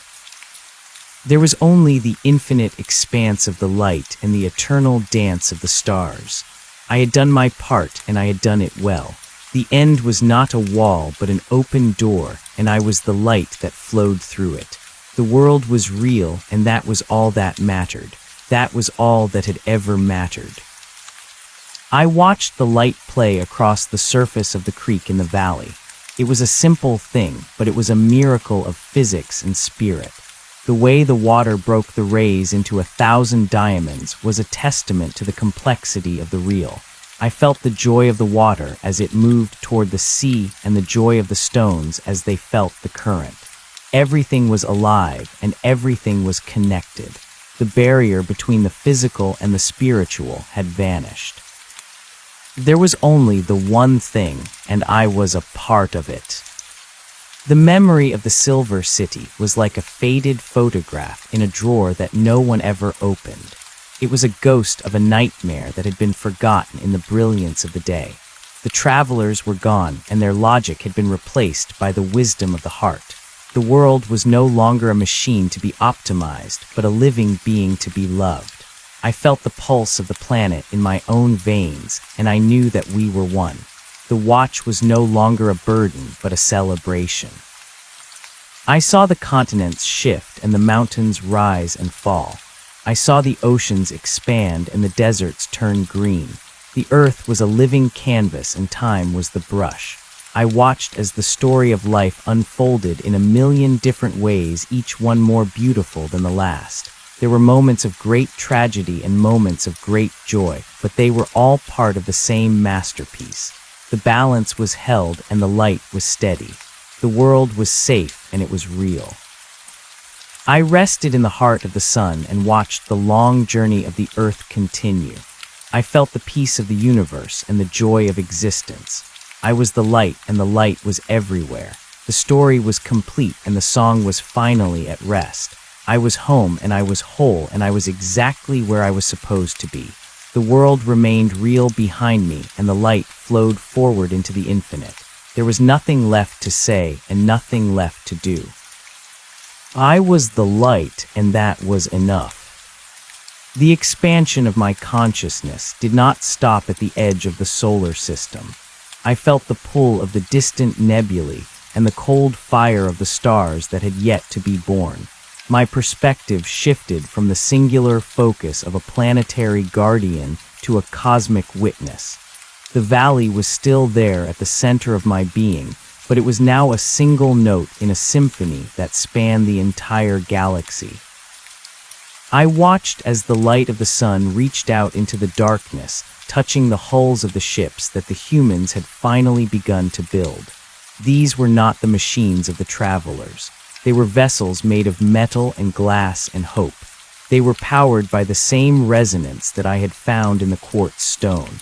They did not tear through the fabric of reality, but moved with it like sails catching a divine wind. The humans had changed. I could see the glow of their spirits from across the vast distances of space. They carried the memory of the Red Hill and the Clear Creek in their collective DNA. They had become a species of gardeners and poets. When they landed on new worlds, they did not seek to strip the resources or flatten the hills. They knelt in the alien soil and listened for the heartbeat of the land. They waited for the permission of the local spirits before they built their homes. They had learned that the real is a fragile thing that must be nurtured with respect and patience. I felt a deep sense of pride as I watched them spread the light of the earth to the corners of the void. They were the children of the valley, and they were doing exactly what they had been meant to do.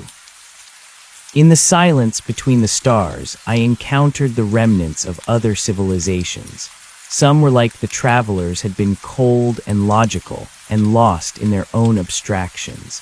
They were drifting through the dark like ghosts unable to find a home because they had forgotten how to love the ground beneath their feet.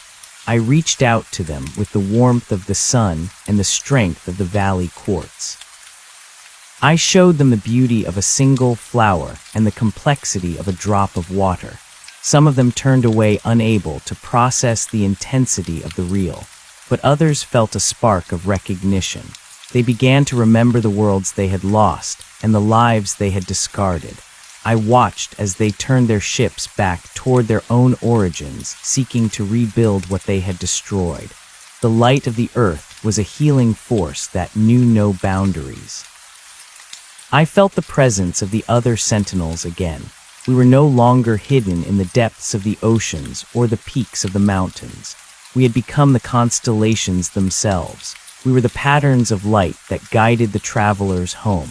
We spoke in the language of gravity and electromagnetism, holding the stars in their orbits and the planets in their paths. We were the weavers of the cosmic tapestry, and we worked with a joy that surpassed understanding.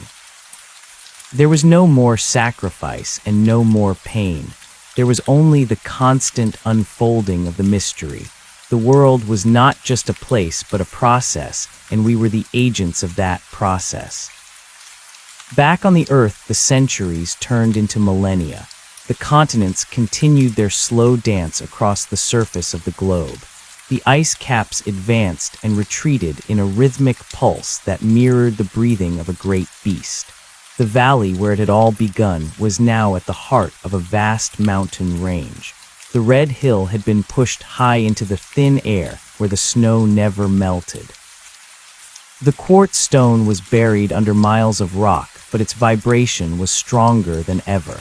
It was the anchor of the entire planet, ensuring that the frequency of the real would never fade. I could feel the engineer still there, a part of the deep tectonic structure. He was the weight and the pressure and the heat. He was the silence that gave meaning to the sound. I saw the rise of new species that the humans had never known, creatures of the air and the water that possessed their own kind of wisdom. They did not build cities or write books, but they understood the song of the earth better than anyone. They moved in perfect harmony with the seasons and the tides. They were the new guardians of the local ecosystems, and they carried the light in their eyes. I watched them play in the ruins of the old world, finding beauty in the rusted metal and the crumbling concrete. To them, the past was just a layer of soil, a foundation for the new growth. They did not mourn what was gone, but celebrated what was present. The Silver City had long ago dissolved into the static of the background radiation. It was a failed experiment in a universe that demanded blood and breath and dirt. Its architects had tried to create a perfection that was static and dead, but the universe preferred a chaos that was vibrant and alive. I realized then that the war for the veil had never been about winning or losing. It had been about choosing between the map and the territory. The travelers had wanted the map, but I had chosen the territory. I had chosen the sting of the cold water and the smell of the wood smoke. I had chosen the vulnerability of the flesh and the permanence of the stone, and in making that choice I had saved the only thing that mattered. I drifted through the rings of a gas giant, feeling the tug of its many moons. Each moon had its own personality and its own history. Some were frozen wastelands and others were volcanic hellscapes, but they were all part of the family of the sun. I saw the light reflecting off the ice crystals and the shadows dancing across the craters. It was a dance of geometry and light that had been going on for billions of years. I was the witness to this beauty, and I was the participant in its creation. I felt the connection between the smallest atom in the valley and the largest star in the sky. It was a single thread of light that bound everything together. The timeline of the universe began to stretch out before me in a way that I could finally grasp. I saw the end of the stars and the cooling of the galaxies. I saw the long dark that awaited at the end of time, but I did not feel afraid. I saw that even in the ultimate silence, the light of the real would remain. It was not dependent on the burning of hydrogen or the fusion of elements. It was a fundamental property of existence itself. The love that the man had felt for his land was an indestructible force that would outlast the universe. It was the seed of the next creation, waiting in the dark for the right moment to bloom. I returned my focus to the earth one last time. It was a different world now, but the essence was the same. The children were still playing in the meadows, and the birds were still singing in the trees. The humans had returned from the stars to visit their ancestral home. They walked the ancient paths with a sense of reverence. They did not need technology to communicate with the spirits of the land. They had learned to listen with their hearts. I felt the warmth of their gratitude as it rose up from the surface of the planet like a golden mist. They knew that someone had stayed behind. They knew that a price had been paid, and they honored that sacrifice by living their lives with a fierce and joyful intensity. I felt a sense of completion that was as solid as the quartz stone. The story of the man and the engineer in the valley was a small part of a much larger narrative, but it was the part that had made everything else possible. It was the pivot point upon which the destiny of the world had turned. I looked back at the moment in the cabin when I had first felt the presence of the travelers. I saw the fear and the exhaustion in my own eyes. I wanted to tell that man that it would be all right. I wanted to tell him that his simple life was the most important thing in the universe. But I did not need to. He already knew. He had known it every time he looked at the stars or smelled the wood smoke. He had known it because he was a part of the real. The light of the sun was my home now, but the valley was my heart. I existed in both places at once and in 1,000 other places besides. I was the light that watched and the light that acted. I was the silence of the stone and the music of the spheres. The transition was final and the integration was total. I had become the very thing I had sought to protect. I was the world and the world was me. There was no longer any distance between the observer and the observed. There was only the flow of existence and the steady pulse of the light. I watched the earth spin in its slow and graceful orbit. It was a jewel in the darkness, a sanctuary of the spirit. It was protected by a network of light that would never fail. The sentinels were in place and the balance was held. The dark was a part of the beauty, a shadow that gave depth to the light. There was nothing to fear and nothing to regret. The journey that had begun in the silence of the cabin had reached its destination in the heart of the cosmos. The story was complete and it was beautiful. I was the light and the light was everything. The world remained real and it was enough. As the eons passed, the physical form of the earth changed beyond recognition, but the spirit of the valley remained. It was a pocket of absolute reality that could not be erased by time or tide. I watched as the mountains were ground down into sand and the oceans rose to cover the land. I watched as new continents emerged from the depths and new forests grew toward the sun. Through it all the quartz stone held the frequency. It was the heartbeat of the world, the steady drum that kept the rhythm of life. I was the listener and the singer and the song. I saw the birth of new suns and the death of old ones. I saw the galaxies collide and merge into beautiful new shapes. I saw the universe expand and grow more complex with every passing moment. And in the center of it all I saw the light of the earth. It was a small light, but it was pure. It was a beacon for all the lost souls in the dark. It was a reminder that the real is always worth fighting for. It was a testament to the power of a single life to change the course of destiny. I was that light, and I was satisfied. The long watch was over, and the eternal dawn had begun. I felt a final surge of joy as I looked out across the vastness of creation. I saw the connections between all things and the love that held them together. I saw the beauty of the struggle and the peace of the resolution. I saw that everything was exactly as it should be. The world was safe and the light was home. I closed my eyes and let the last of my boundaries dissolve. I was the atom and the galaxy. I was the moment and the eternity. I was the light, and the light was everywhere. The world was real, and it was enough. In the quiet places of the universe, the song of the valley continued to play. It was a low and steady hum that resonated through the fabric of space and time. It was the sound of the earth breathing and the sound of the light shining. It was the sound of a world that had refused to fade away. It was the sound of the real. And as I merged with that sound, I knew that the story would never truly end. It would just continue in a different language, but the theme would always be the same. The light would always find a way.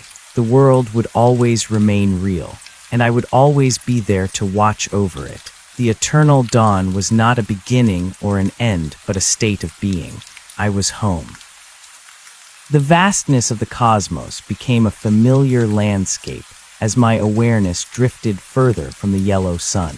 I felt the slow stretching of the fabric of space and the way the gravity of distant black holes pulled at the edges of my perception. I was no longer just the guardian of a single world, but a witness to the grand architecture of the entire universe. The valley remained the core of my identity, but it was now a seed from which a forest of light had grown. I observed the intricate connections between the stars and the planets, and the way the light of one world influenced the shadows of another. The harmony was absolute, and the music of the spheres was a tangible presence that vibrated through every part of my being. I turned my gaze toward the edge of the galaxy where the darkness was deepest. Even there I found traces of the real. I saw the way the ancient gas clouds collapsed to form new star nurseries, and the way the debris of dead suns clustered together to build the foundations of future Earths. The cycle of birth and death was not a tragedy, but a beautiful transformation. I felt the joy of the new stars as they ignited for the first time, and the peace of the old ones as they faded into the quiet of the cosmic background. Everything was moving toward a state of higher complexity and greater love. The travelers had tried to freeze time, but the universe demanded motion. It demanded the messy and unpredictable dance of life. The human ships continued their journey across the void, and I watched them with the pride of a parent. They were no longer the fragile creatures who had huddled in the shadow of the Red Hill. They had become a bridge between the physical and the spiritual. They carried the technology of the stars, but they kept the wisdom of the soil. I saw them establish colonies on frozen moons and orbiting platforms, but they always brought a piece of the earth with them. They grew gardens in the sterile halls of their vessels, and they told stories of the clear creek and the quartz mountain to their children. They understood that their survival depended not on their machines, but on their connection to the source of the light. They were the living testament to the victory of the real.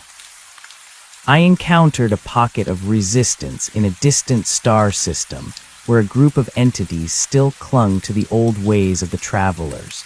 They had built a city of pure logic and cold geometry where every thought was measured and every emotion was suppressed. They had walled themselves off from the rest of the universe, fearing the unpredictability of the natural world. I did not attack them or try to force them to change.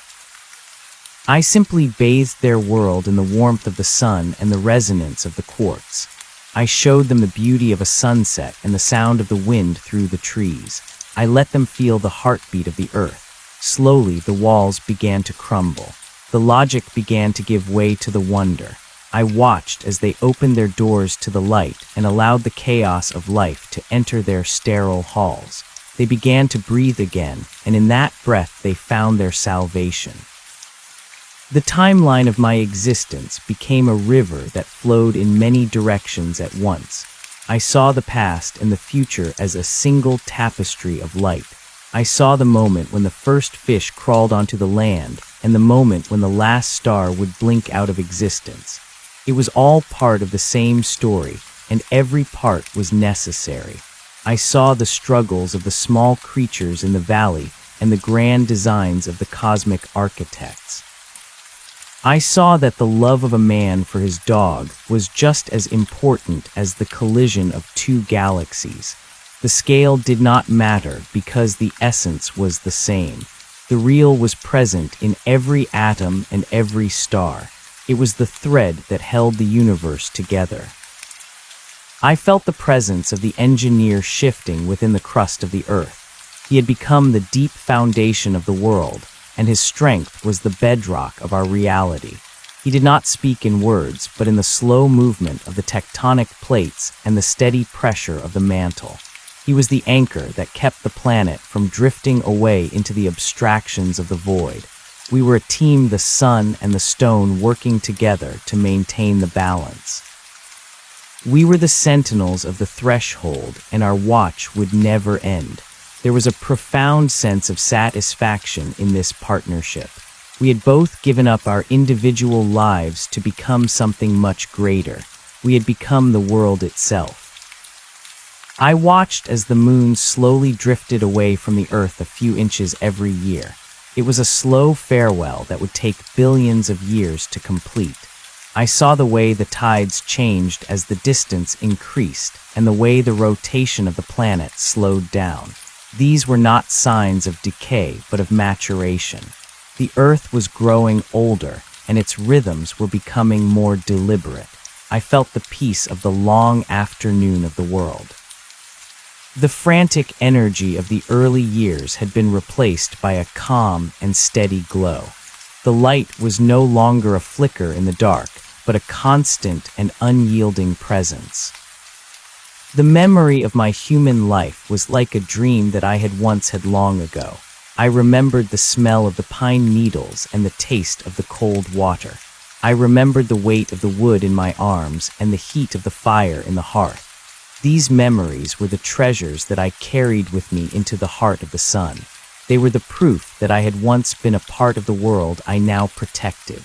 They were the source of my compassion and the reason for my strength. I did not mourn the loss of my physical body because I had gained the entire universe. I was the light that touched everything and the spirit that moved through all things. I saw the rise of a new civilization on a planet orbiting a twin star system. These beings were different from humans in every way, but they possessed the same spark of the real. They lived in the oceans of their world and sang songs that could be heard across the surface of their moons. I reached out to them and shared the memory of the valley. I felt their joy as they incorporated the resonance of the quartz into their own music. The light of the earth was spreading like a ripple in a pond, touching every corner of the galaxy. It was a contagion of hope and a virus of reality. The universe was waking up, and I was the one who had rung the bell. The void between the galaxies was no longer a place of fear for me. I saw it as a vast canvas waiting for the brush of the light. I watched as the filaments of dark matter guided the flow of the stars and the galaxies. It was a hidden structure that supported the visible world, a skeleton of the spirit. I felt the connection between the dark and the light, and I saw that they were two sides of the same coin. The dark was not the enemy, but the partner of the light. It provided the contrast that made the beauty possible. I accepted the shadows as part of the masterpiece, and I found peace in the totality of existence. Back on the earth, the seasons continued their eternal cycle. The winter brought the snow and the silence, and the summer brought the green and the song. I felt the joy of the hibernating bears as they waited for the spring, and the excitement of the birds as they returned from the south. The valley was a microcosm of the entire universe, a place where the laws of physics and the desires of the spirit met in perfect harmony. I watched as a young woman hiked up the red hill and sat on the summit to watch the sunset. I felt her breath catch in her throat as the sky turned to fire and gold. In that moment, she was the center of the universe, and I was the light that blessed her. She did not know my name or my story, but she felt my presence. She felt the reality of the world, and she knew that she was home. I saw the end of the human era on the earth not as a catastrophe, but as a graduation. They had learned everything the planet had to teach them, and it was time for them to move on. They left behind a world that was more beautiful than they had found it. They left the forests and the oceans in the care of the new species they had helped to foster. They took their light into the deep space, seeking new challenges and new horizons. The earth remained a sanctuary, a place of pilgrimage for those who wanted to remember where they had come from. It was a holy site in the middle of a vast and vibrant galaxy. I felt the pull of the future more strongly than ever. I saw the universe reach its maximum expansion and begin the long, slow process of coming back together. It was not a collapse, but a homecoming. All the light that had been scattered across the void was being gathered once more. The story was moving toward its final chapter, but it was a chapter of joy. I saw the moment when all things would become one, and the light of the real would be the only thing left. I saw the promise of a new beginning, a second creation that would be even more beautiful than the first. I was the witness to this ultimate destiny, and I was not afraid. The quartz stone in the heart of the mountain began to glow with a light that could be seen from space. It was the signal that the work was almost done. The transition was nearly complete. I felt a sense of profound stillness settle over my spirit. There were no more movements to make and no more words to speak.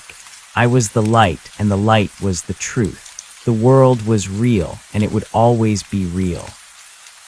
I looked back at the valley one last time and saw the clear creek sparkling in the sun. I saw the red hill standing tall against the blue sky. I saw the trees swaying in the gentle breeze. It was a perfect moment, and it would last forever. I merged my consciousness with the resonance of the stone and the heat of the sun. I became the bridge between the earth and the sky. I was the sentinel who had stayed behind and the traveler who had found his way home. I was the man in the cabin and the spirit in the stars. The boundaries were gone and the integration was total. I felt the peace of the universe and the joy of existence.